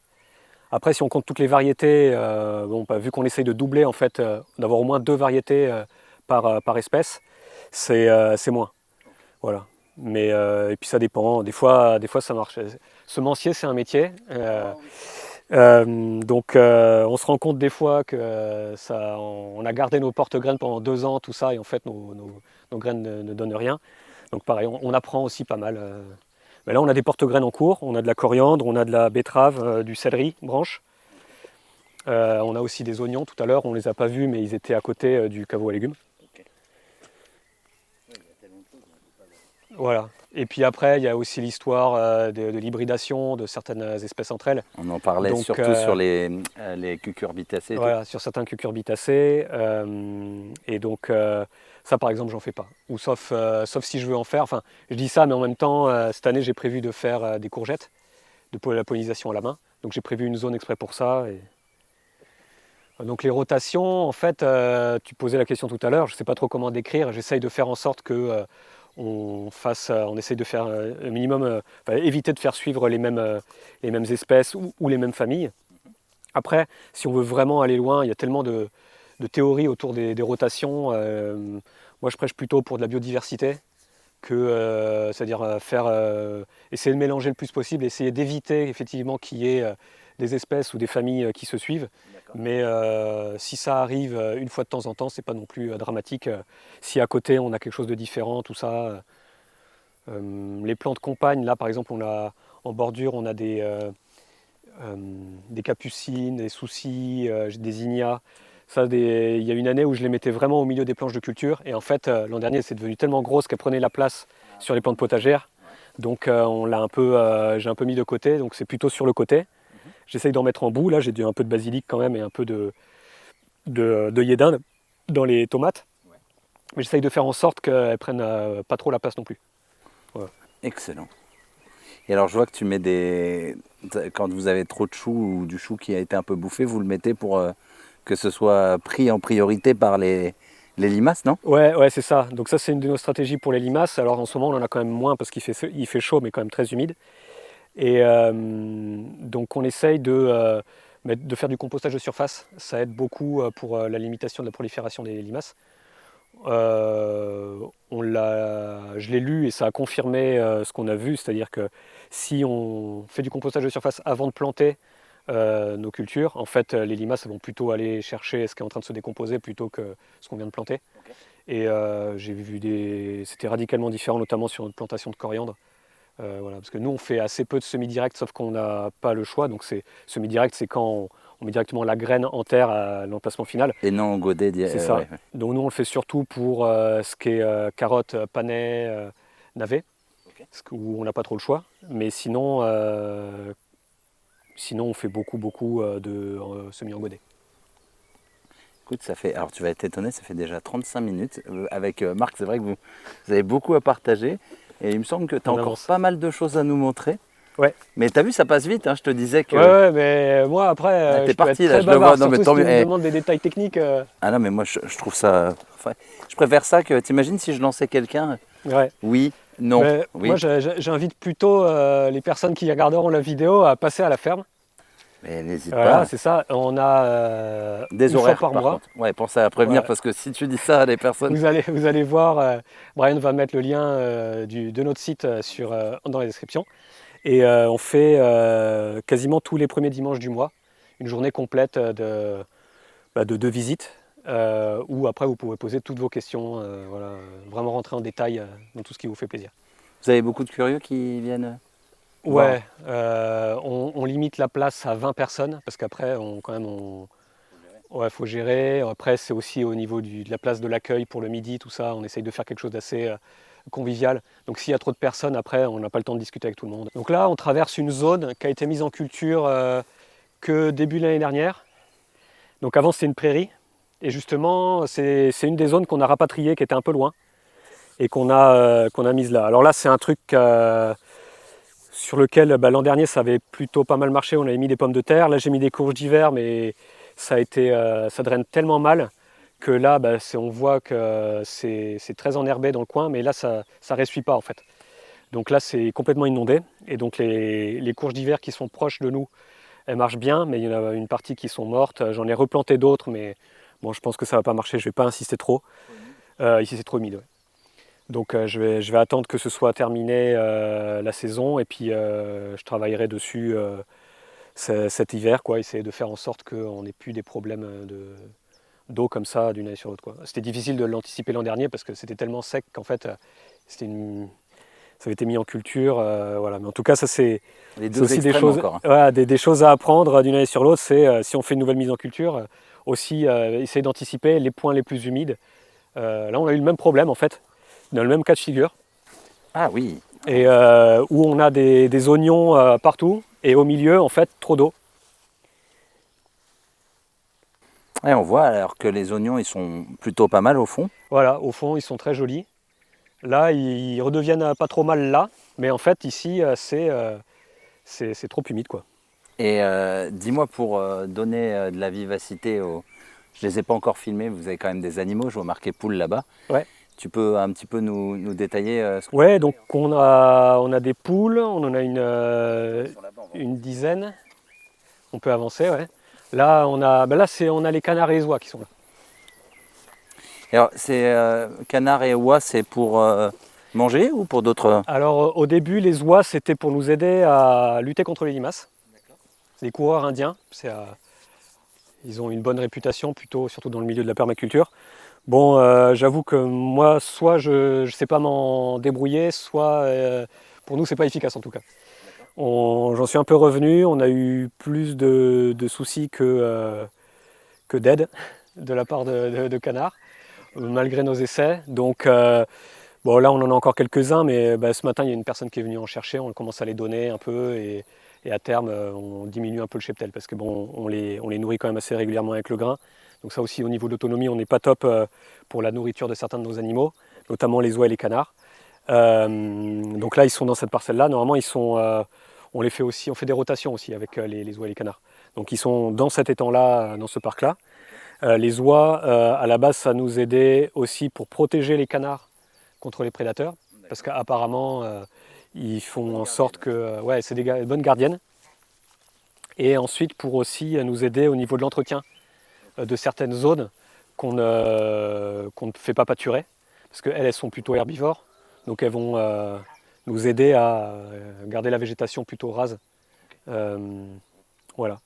Mais on se rend compte aussi que dans certains des parcs qu'on leur propose, en fait, elles sont trop nombreuses, notamment en hiver. Okay. Et donc pareil, on va diminuer un peu la quantité des oies, quoi. On en revient un petit peu. Ça arrive à se remplir des fois? Je vois jusqu'à 2 mètres, vous avez déjà... Non, c'est jamais arrivé jusqu'à 2 mètres. Donc ça, c'est cet étang-là, enfin cette grande marque plutôt, on l'a refait faire au début de l'année dernière. Okay. Parce qu'elle elle gardait pas assez bien l'eau. Okay.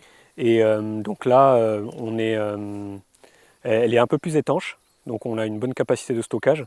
Là, on voit que c'est monté jusqu'à 115 cm, 1,15 m. Ça monte rarement plus haut, sauf quand on a des grosses pluies, mais ça reste jamais très haut.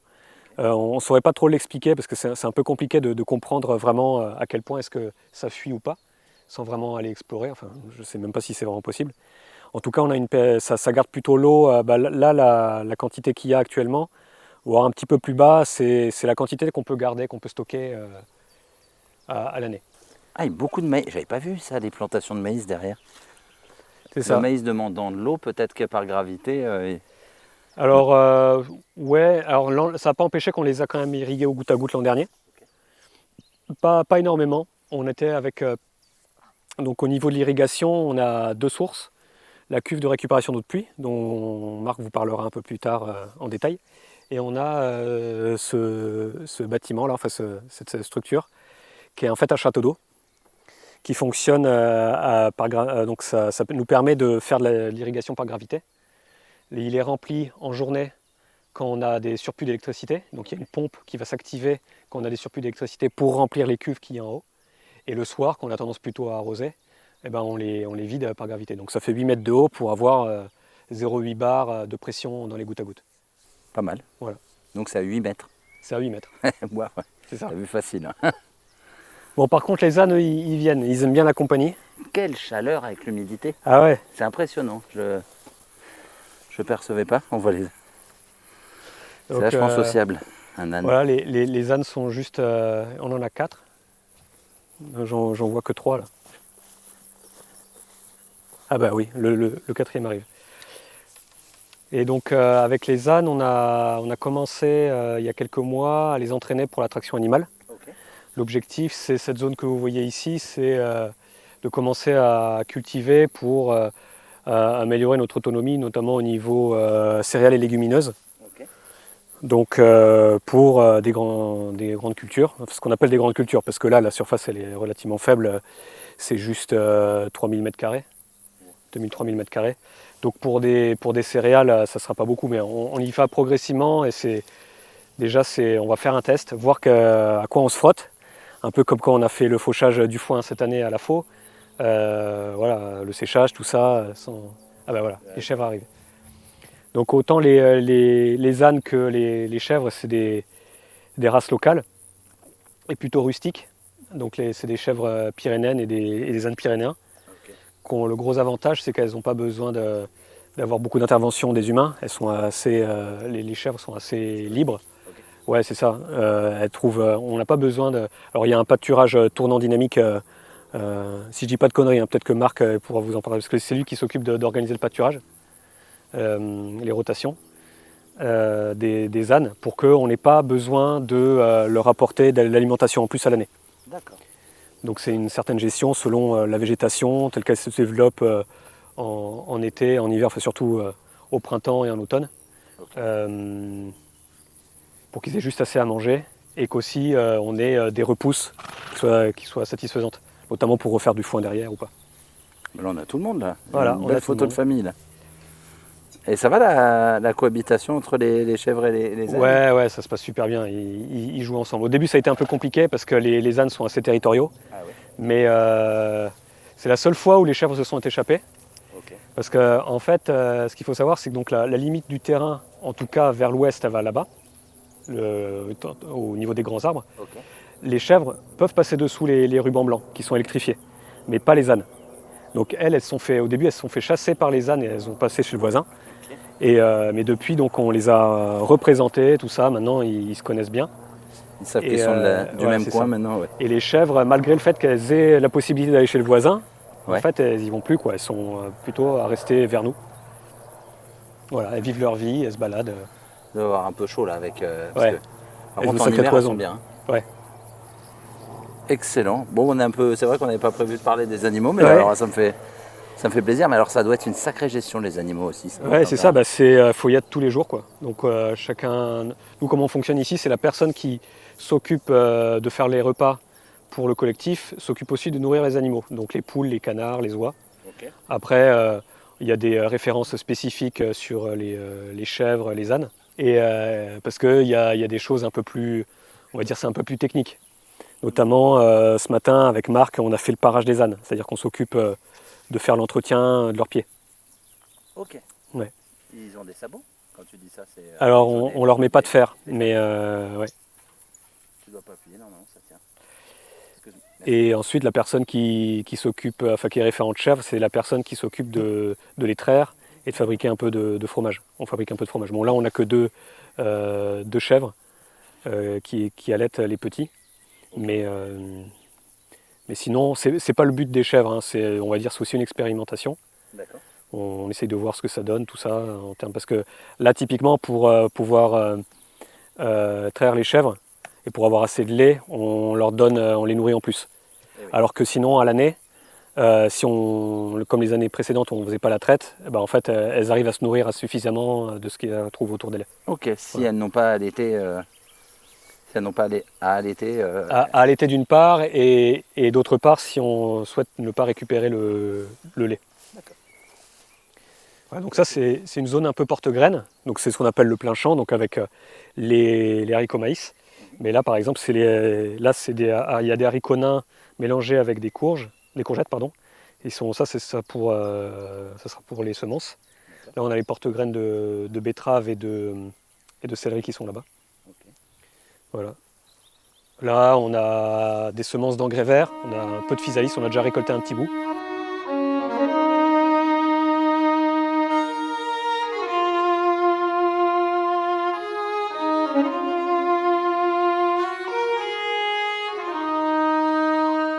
Un petit laïus sur l'eau?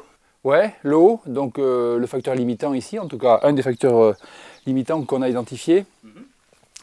Donc on n'a pas de source d'eau ou de rivière sur le terrain qui coule toute l'année, même si en hiver il y a de l'eau partout. Donc on a d'une part un puits, le puits historique de la ferme, donc maintenant il produit 50 litres par jour en période un peu critique, voire moins, donc c'est extrêmement faible. Hein. La consommation domestique d'un Français moyen c'est 120 litres. Nous on est 10, on a 50 litres, donc ça ne suffit pas même pour nous. 120 litres, c'est quand tu t'endors sous la douche. Bah, c'est la moyenne française. Ouais. Voilà. Nous on est à 30 litres par personne et par jour. Donc ce puits-là, en fait, on s'en sert que pour la cuisine. L'eau filtrée pour la boisson et pour cuisiner. D'accord. Voilà. Et après on a de l'eau de pluie qui alimente aussi la maison, c'est-à-dire qu'on a 2 réseaux de plomberie dans la maison. Donc l'eau de pluie, bon, assez classique, on collecte quasiment toutes les gouttières et ça va vers une cuve d'eau de pluie qui est en dessous que je vais vous montrer. Ah, allez, je t'accompagne. La cuve, vous l'avez fabriquée vous-même? Oui, on l'a raté nous-mêmes. Vous l'avez... Oula, raté. Ouais, ça a été une grande douleur. Grande douleur parce que vous y avez laissé du temps ou ça a été... Du temps et des sous, parce qu'on n'est pas... Ben, venez, vous allez voir, donc c'est une cuve en béton. Donc on a fait une cuve, donc ça fait 120 mètres cubes. Il y a 15 mètres par 5 mètres à peu près. Donc on a monté des parpaings, ferrailles, etc. Et on a fait un enduit dessus. Et on n'a jamais réussi à la rendre étanche. On a fait un mauvais radier, c'est-à-dire la dalle en béton sur laquelle tout est porté. Et comme on est sur un sol argileux, ben, les micro-mouvements qu'il y a entre l'été et l'hiver probablement fait que ça se fissure et que ça fuyait tout le temps, quoi. Donc on l'a vidé plusieurs fois, nettoyé, refait les joints, jamais réussi. Donc on s'est résolu à mettre une bâche PDM dedans.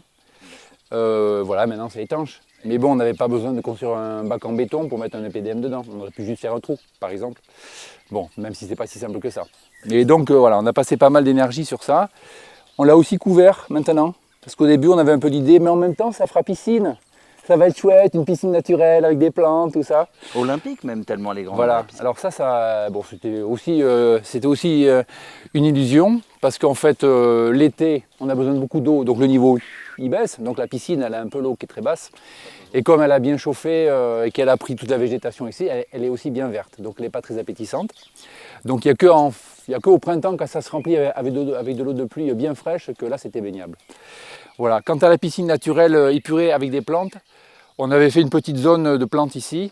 En fait, une piscine naturelle, il faut qu'il y ait une zone de filtration en plantes à peu près de la taille du bassin. Donc il aurait fallu 2 fois plus. Et après, il faut circuler l'eau 1 fois par jour. Donc l'électricité nécessaire pour faire circuler l'eau de la piscine naturelle nécessitait autant que toute la maison et tout le projet ici. Il aurait fallu doubler le système électrique. Donc voilà. Donc on a mesuré qu'une piscine naturelle, si on n'a pas une rivière qui coule chez soi, ce n'est pas notre cas, c'est un peu difficile. Donc on a couvert. Donc maintenant, il n'y a plus de lumière qui rentre dedans, il n'y a plus de végétation, il n'y a plus de feuilles, etc. L'eau est de bien meilleure qualité. Ça limite l'évaporation aussi, parce que l'été, on peut perdre 1 cm d'eau tous les jours, hein, s'il y a du vent et qu'il fait chaud. Voilà, donc bon, effectivement, c'est très moche.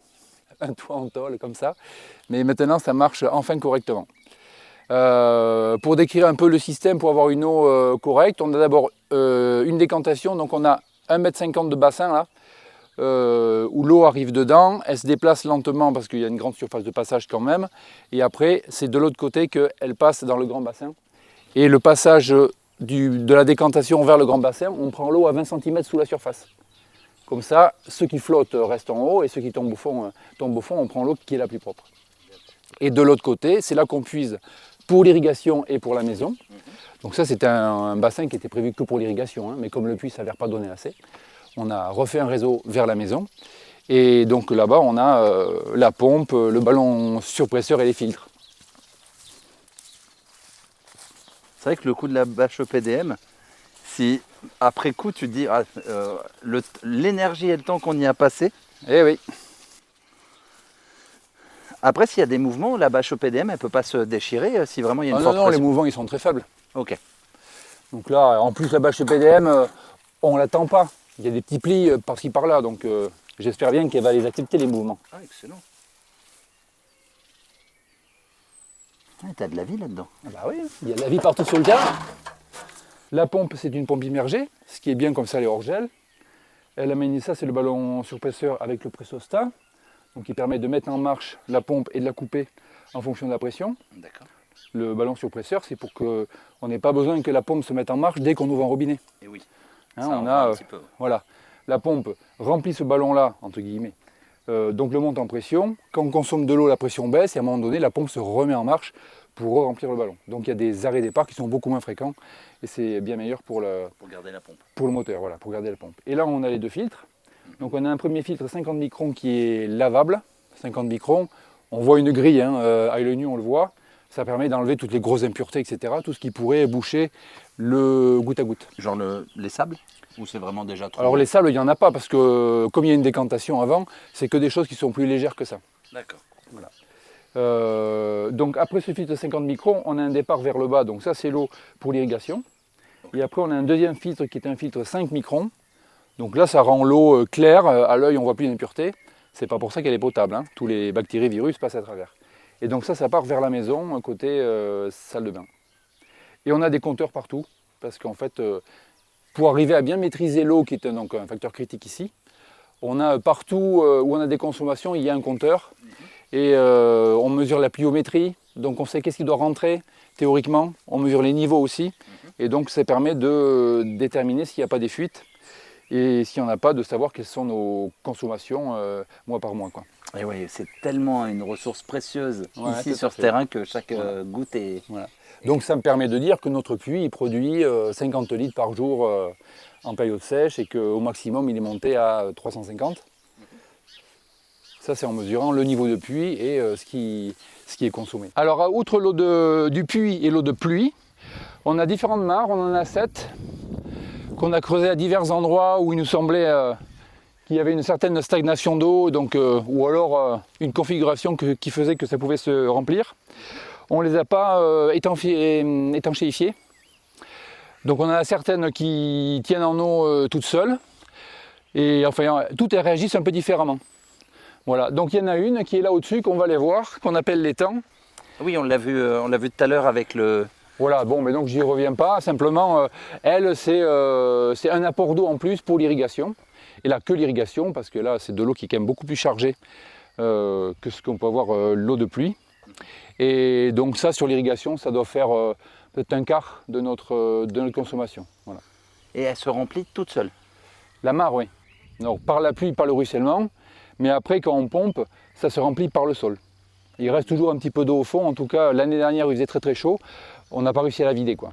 Même s'il ne restait plus grand-chose, quoi. C'est l'argile qui doit stocker un peu l'eau naturellement dans le sol. Ouais, alors on a essayé de faire un forage ici. C'était une erreur, mais on l'a compris un peu après le chèque.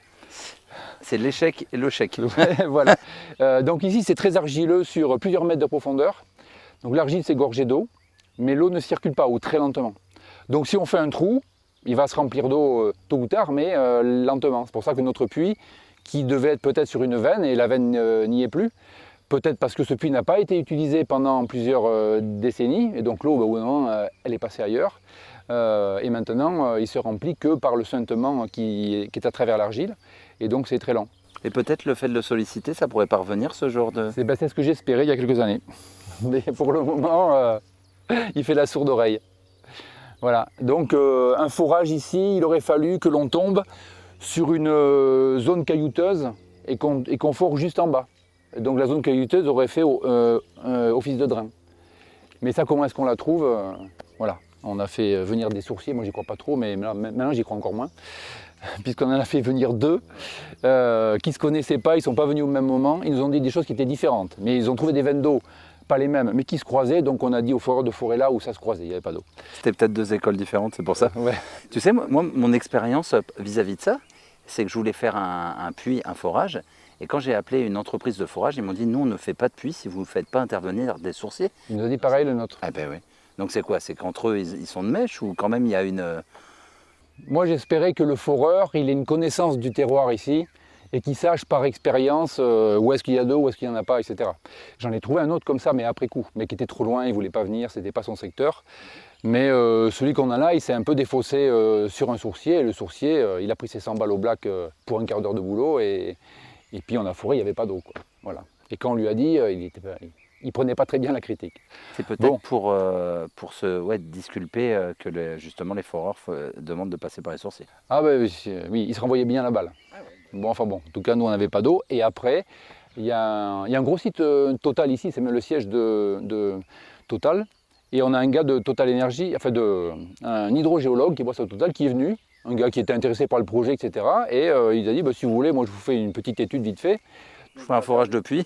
Il a gardé, donc c'était après quoi, mais il a regardé les cartes géologiques, puis il est venu voir un peu le site, et ce que j'en ai compris, oui effectivement ici il y a de l'eau partout, mais ça coule nulle part, donc on pouvait forer où on voulait, ça n'aurait rien changé, et trouver une lentille caillouteuse qui ferait office de drain, il faut des moyens techniques colossaux pour les trouver, et c'est pas du tout dans nos budgets, quoi. Donc il nous a dit, faites plutôt, alors c'est de là qu'est venue l'idée de l'étang, de faire un grand trou pour avoir une grande surface de collecte, et puis là ça se remplit petit à petit et on récupère de l'eau. C'est plus simple.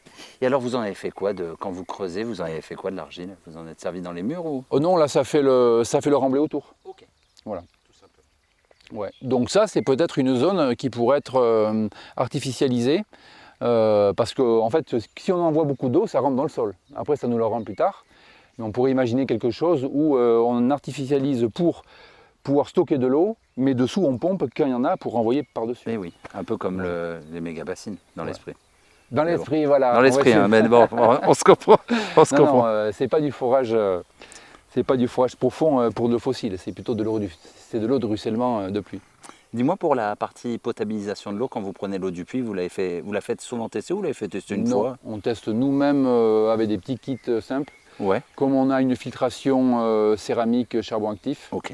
on considère que ça potabilise quelle que soit l'eau qu'il y a avant. Sinon, c'est eux qui sont responsables. Non, parce que la marque qu'on a pris, nous, qui est Doulton, tu peux chercher sur tout leur site, ils disent jamais que c'est potable. Hein. Ils disent que ça enlève les bactéries, que ça enlève que l'eau est super qualité après, mais jamais ils mettent que c'est potable. Je le garde. Tu sais que j'étais en affiliation avec la marque Doulton, Ouais. et que moi j'avais eu des problèmes avec la marque concurrente, mais je le garde. C'est de bonne guerre. C'est ton retour. Voilà. Mais enfin, nous, on a ça et on touche c'est bien, mais voilà, on ne s'embête pas à faire des analyses. En fait, on a mis le puits en service. Peu de temps après être arrivé ici, on a reçu les premières factures d'eau parce qu'on était sur le réseau. Et avec les premières factures, tu as les relevés de qualité. Voilà. Et il y en avait un qui disait que sur un certain pesticide, certaines mesures étaient 11 fois au-dessus du seuil. Pas 11% au-dessus, c'est 11 fois plus. Voilà. Alors nous, quand on a vu ça, on a acheté un filtre et puis on a filtré. Puis après on s'est dit, quitte à filtrer, on pourrait peut-être filtrer l'eau de notre pluie plutôt que l'eau du réseau qui est plus ou moins potable. Voilà. Et c'est ça qui nous a lancé sur la partie autonomie en eau, on va dire. C'est frustrant, hein, entre un distributeur d'eau, un distributeur de filtre et tout, on a l'impression de ne pas avoir quand même les infos précises à 100%. Ouais. Et ça, je parle pour tout le monde. Ou alors c'est des tests à plusieurs milliers d'euros si tu veux faire pour chaque. Ouais, mais oui, la qualité de l'eau, il y a tellement de choses à tester et comme c'est variable, il faut le retester souvent. Nous, clairement, on n'a pas les moyens de faire des vrais tests corrects. Donc, on ne les fait pas et puis c'est tout, et puis on assume. Hein. Moi, je voulais me lancer dedans pour faire tester les 2 filtres. Quand on a commencé à me sortir les prix, même si je pouvais sûrement me faire aider par les abonnés, j'aurais proposé de me renseigner. J'ai fui. Là, on parle en plusieurs dizaines de milliers d'euros parce que c'est chaque pesticide, chaque métaux lourd, c'est un monde sans fin en fait. Il faut être très riche pour faire ces tests-là, ou être une grosse société. Mais je voudrais que tu nous présentes un petit peu les serres et que tu nous expliques un peu les... ça marche. Là, ici, à gauche, on va avancer. Ici, il y a le composteur, donc, qui a été pas mal amélioré ces derniers temps, donc où il y a du brassage assez régulier. Okay. Donc, je vous ai pas demandé, vous êtes en toilette sèche ici? Oui, on est en toilette sèche. Ok. On a uniquement des toilettes sèches, ce qui nous permet d'avoir une grosse économie d'eau. Et on réutilise aussi le compost humain, mais en particulier quand on fait des plantations l'hiver, des plantations d'arbres fruitiers. Ok, ça, pourquoi c'est plus fort que... Non, c'est l'usage qu'on en a réservé plutôt pour ça, plutôt qu'au jardin. Peut-être pour des raisons culturelles, voilà, c'est pas... On pourrait aussi l'utiliser dans le jardin. Ce qu'il faut savoir aussi, c'est qu'en fait, même si il y a beaucoup de passages, en fait, on en produit assez peu. Et par rapport à la quantité dont on aurait besoin dans le jardin, c'est assez anecdotique, ouais. Ah, tu vois, je pensais qu'à 10, ça aurait fait des tonnes et des tonnes, mais... Là, tu es sur les... là, c'est les pommes de terre qui ont chopé le mildiou. Okay. Donc, ça, c'est pas terrible. Bon, il y a des ratés, malheureusement, mais bon. Voilà. Il y a qu'en faisant qu'on fait. Et les serres, vous les avez installées dès le début ou ça a fait partie justement des améliorations avec le temps ou c'est un des premiers trucs installés? Non, c'était pas un des premiers trucs. Ça a été fait justement à l'époque du projet de maraîchage commercial. Okay. Donc les 2 premières ont été achetées neuves, si je dis pas de conneries. Et la petite qui est à gauche là, elle a été achetée d'occasion un peu plus tard, là, une année après. Donc là, c'est une serre, voilà, c'est une principale serre à tomates. Il y a aussi piment, poivron. Voilà, ça c'est un des trucs qui n'a pas très bien marché, c'est les haricots. Donc on a 2 séries, c'est haricots grimpants et haricots nains. Okay. Et ça n'a pas très bien marché parce que, pareil, à cause de l'eau. Okay. On a eu des grosses pluies et en fait, normalement on a des rigoles qui sont avec le surplus de... Donc on a un système de rigole, là ça coule d'ailleurs. Donc on a une mare qui est juste au-dessus, ça coule entre les deux serres, et toute l'eau qui tombe toute la pluie qui tombe sur les serres est censée revenir sur la rigole qui est entre les serres. Sauf que la pente fait que il y a une bonne partie de l'eau qui est rentrée dans la serre, et donc les haricots ayant les pieds dans l'eau, ils ont pas aimé quoi. Ok, il y a trop d'eau pour Trop d'eau, les haricots. ouais. Donc là j'espérais que ça sèche et j'en ai relancé une série, mais bon, c'est pas parti pour s'améliorer au niveau des pluies, donc bon, on va voir ce que ça donne. Ça n'empêche pas que, comme vous l'avez vu tout à l'heure, il y en a d'autres dans le potager, tout ça. Donc ça c'est aussi un truc Pour l'eau, qui est... plaignons-nous. Ouais, c'est ça. C'est aussi un truc qui est important, c'est que j'aime beaucoup faire, c'est si je fais par exemple les pommes de terre, vous voyez là, en fait on a plusieurs zones de pommes de terre. S'il y en a une qui ne marche pas, et plusieurs variétés, on sait qu'on aura des pommes de terre. Sauf cas dramatique, on aura peut-être un peu moins, mais on en aura. Ouais, je voulais juste parler vite fait du terreau. Parce qu'on essaye de faire notre terreau nous-mêmes, alors ça c'est tout un truc. Parce que j'ai l'impression que c'est pas très courant d'essayer de faire son terreau soi-même. C'est pas facile apparemment. C'est pas facile. On a fait plusieurs tests et on a une recette. On va aller dans l'espèce de pépinière. Là, on va traverser après la serre. Ouais.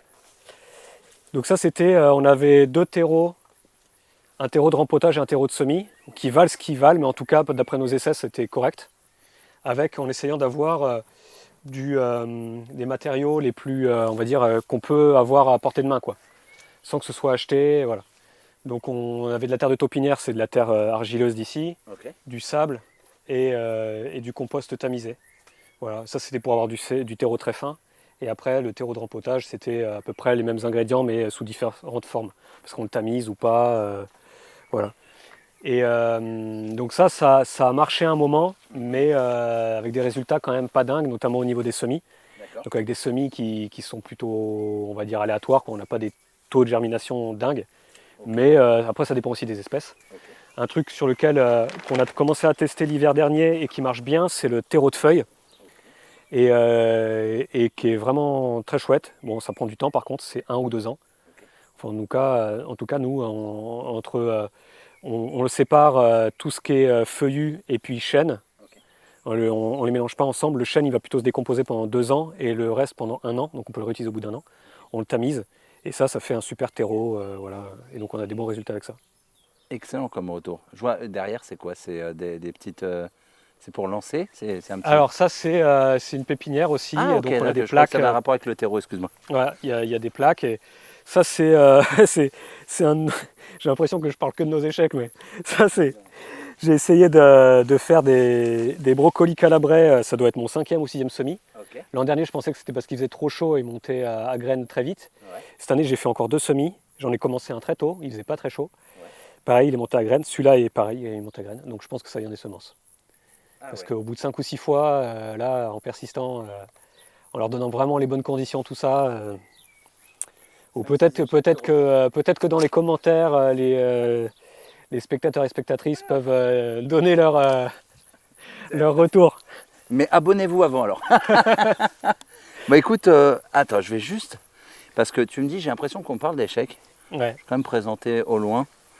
C'est pas mal pour un échec. Je le dis souvent parce que c'est vrai que en France, c'est dur de parler de ses échecs. Vous en parlez très librement, ça fait plaisir. Et puis je pense que c'est tout autant d'apprentissage. Mais écoute, des échecs comme ça, j'en souhaite à beaucoup de monde quand même. Il y a aussi plein de trucs qui fonctionnent. Et bon, c'est vrai que moi j'ai peut-être tendance à ne voir que les choses qui ne marchent pas très bien pour s'améliorer.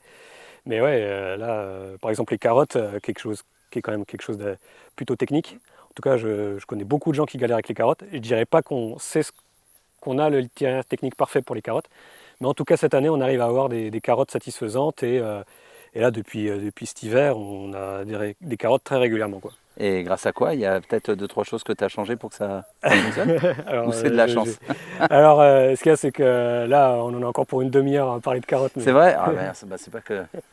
Non, mais rapidement. Après, je pense que le travail du sol est très important. La bonne sélection des variétés. Nous, on fait des carottes aussi dans les serres. En hiver, on les lance à l'automne et et au milieu de l'hiver pour en avoir au milieu de l'hiver et au début de printemps. Okay. Donc ça, c'est au niveau pour en avoir toute l'année en fait. Et là, en ce moment, on est en train de semer celles de garde qui seront récoltées au niveau automne-hiver prochain. Quand tu dis de garde, combien de temps elles se gardent justement? Alors jusque-là, j'ai jamais réussi à faire de carottes de garde, donc ça va être une nouveauté. C'est pour ça que je suis assez content et cette année, on va pouvoir en faire, enfin. Et là, on va en avoir qui sont prêtes, qu'on va pouvoir consommer. Je pense qu'elles sont déjà prêtes dans le potager, les premières qu'on a semées au mois de mars. Écoute Silver, merci pour ce petit tour d'horizon. Comme tu vois, évidemment, on aurait pu en parler longtemps, mais de pouvoir présenter un jardin pendant plus d'une heure, je trouve que déjà, à notre époque, c'est déjà pas mal. Donc, merci. Et puis, c'est vrai qu'il y a eu beaucoup de choses. Je tiens juste à préciser, là, je fais un petit cocorico régional. T'es d'où à la base? Moi, je suis du sud-ouest aussi, je suis dans le Tarn. Ah, bah, Voilà. c'est les meilleurs. J'ai grandi Haute-Garonne, Tarn, à l'est de Toulouse. Ouais. Et alors, dernière question. Je ne sais pas si tu l'as abordé, mais comment tu t'es retrouvé ici? Et me dis pas, il y en a encore pour une demi-heure.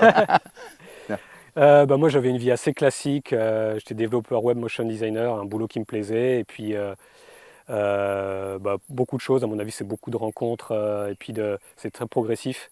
Des choses des rencontres, des lectures. Et puis, je pense, le fait que, à mon avis, des valeurs vers lesquelles j'avais envie de me retourner, qui étaient plus des choses simples, aller contre cette surconsommation, et puis avoir aussi, se rendre compte peut-être un peu de l'absurdité de la société occidentale dans laquelle on tourne à un moment donné. Je me demandais comment ça se fait en fait que ça fonctionne encore comme ça, quoi. Que ça tienne encore. Et puis en fait, j'ai l'impression que ça va pas tenir très très longtemps, donc je sais pas combien de temps, mais en tout cas c'est en train de se dégrader. Et je me suis dit il faut revenir un peu aux sources, quoi, aux bases. Et puis et finalement, quand j'ai commencé à un peu mettre la main dedans, tout ça, à prendre un peu les choses sérieusement, j'ai fait beaucoup de woofing. Si les personnes se posent la question, moi je les invite beaucoup à passer par là. D'où quand même le fait que tu aies pas mal de connaissances en... Ouais, j'ai beaucoup appris via le woofing. Après, j'ai travaillé aussi un peu en maraîchage et puis j'ai été dans d'autres collectifs avant où je me suis occupé un petit peu du potager. Et nous, on reçoit aussi des woofeurs et des woofeuses ici si des personnes sont intéressées. Il y aura le lien en description, toujours. Ouais, c'est ça. Et en tout cas, tout ce que je vivais, les personnes que je rencontrais, il y avait un état d'esprit, une bienveillance, ça me parlait, quoi. C'était ça, quoi. Ça avait du sens. Ça avait ressemblait du sens, plus et à puis, ce que... ouais, c'est ça. J'avais plus envie de mettre mon énergie là-dedans et de développer des choses qui me tenaient à cœur, et de m'éloigner de ce que je faisais avant, finalement. Il y a quelques éléments qui sont finalement très différents de ce qu'on avait imaginé au début dans le projet collectif. Il y en a un premier, c'est la consommation de viande. On est arrivé, je dirais, très végétarien urbain. Genre, l'industrie de la viande, c'est un grave problème. Et donc, bon, ok, on est toujours sur cette ligne-là.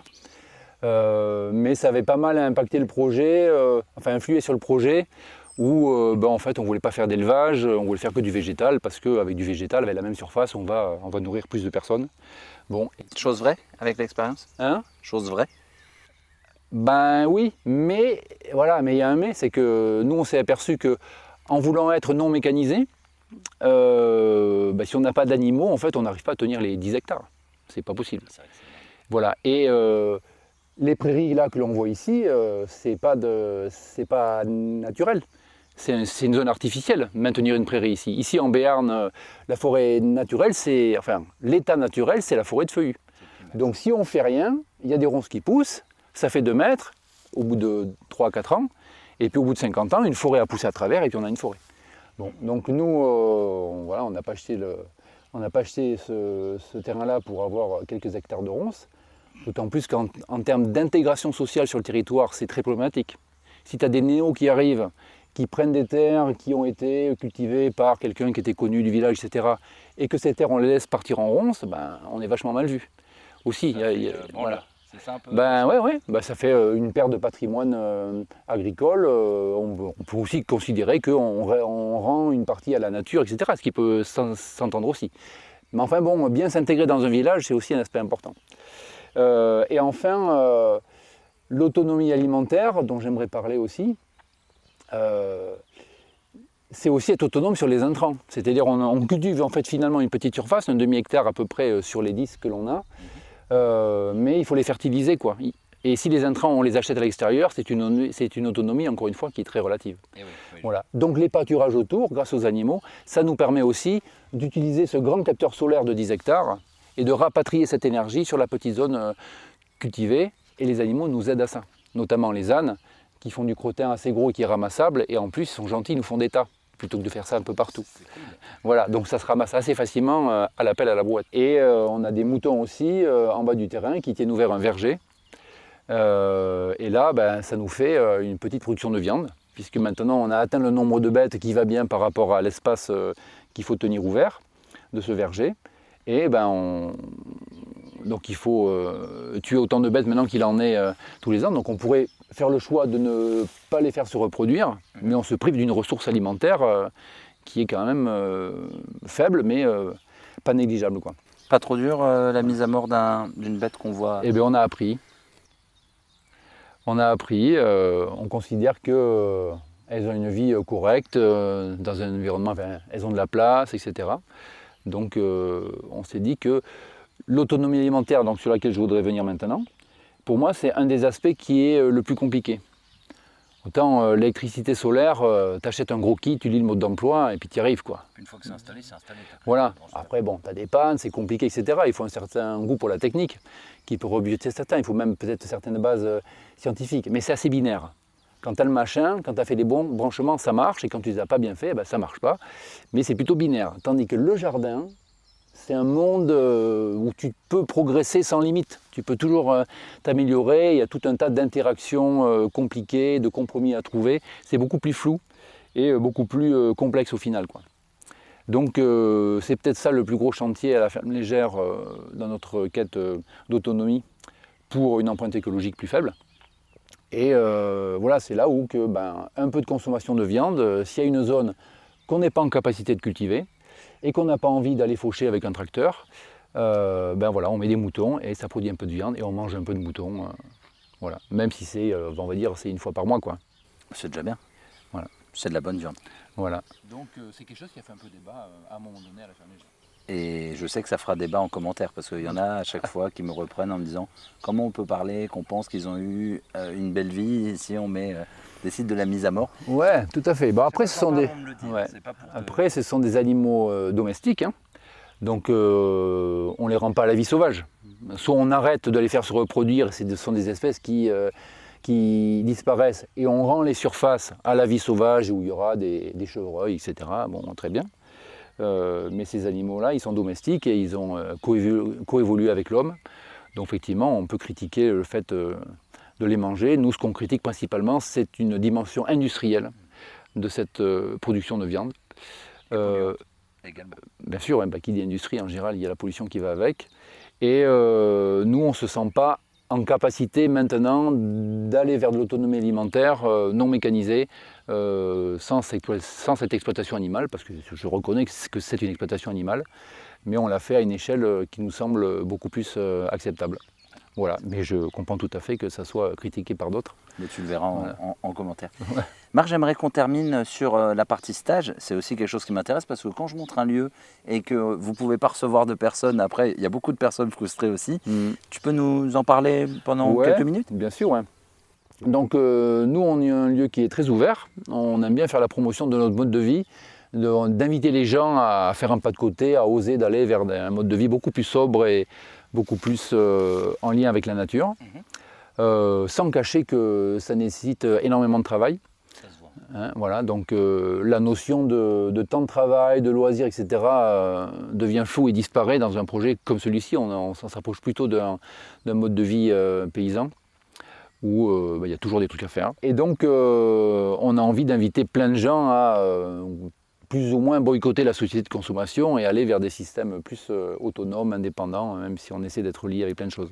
Donc on reçoit plein de monde. Ça va être pour une visite, une grosse visite d'une journée.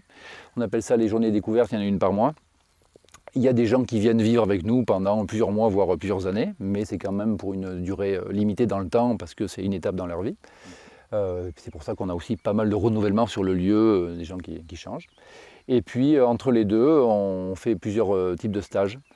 Bon, il y a un stage sur le travail qui relie, donc qui est plus sur le développement personnel et notre rapport à la crise écologique et qu'est-ce qu'on fait avec ça.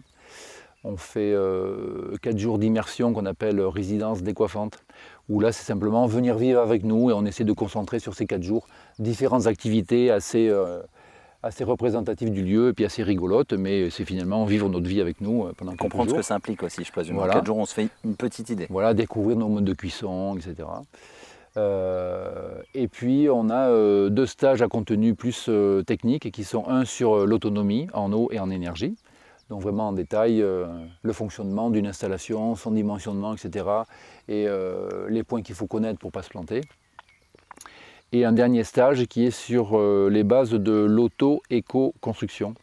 Donc autoconstruction, faire son habitat soi-même, et éco pour faire ça avec des matériaux écologiques.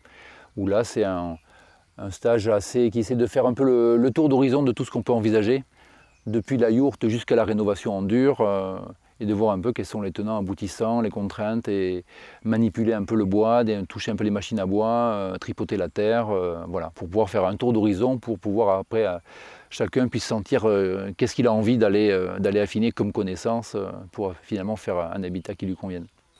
Dis-moi, est-ce que tu veux laisser un petit mot sur Internet, une petite trace? N'hésite pas à nous faire un petit message, ou peut-être comment tu perçois le futur ici, ta quartier libre. Eh bien, donc je disais ici, il y a pas mal de renouvellement des personnes, des résidents, ce qui n'était pas du tout envisagé au début. Mais bon, il se trouve qu'il y a des gens qui passent ici un certain temps, c'est une expérience, et puis après ils vont faire peut-être leur propre projet ailleurs ou quoi. Donc j'invite à tous ceux qui seraient tentés par ce mode de vie d'essayer. Il y a plein de lieux comme nous. En général, il y a de la place. Il y en a peu qui affichent complet, quoi. Il y a plutôt besoin de bras et de gens motivés. Donc n'hésitez pas à venir tenter, à visiter plusieurs lieux, à y passer du temps, etc. Et pour finalement vous installer sur l'un d'entre eux ou créer le vôtre. Mais en tout cas, n'hésitez pas à renoncer à une carrière de développeur de logiciels d'imprimante ou je ne sais pas quoi. Bah écoute, c'est un beau mot de la fin. Marc et aussi de la Ferme Légère, merci pour l'invitation. Avec plaisir.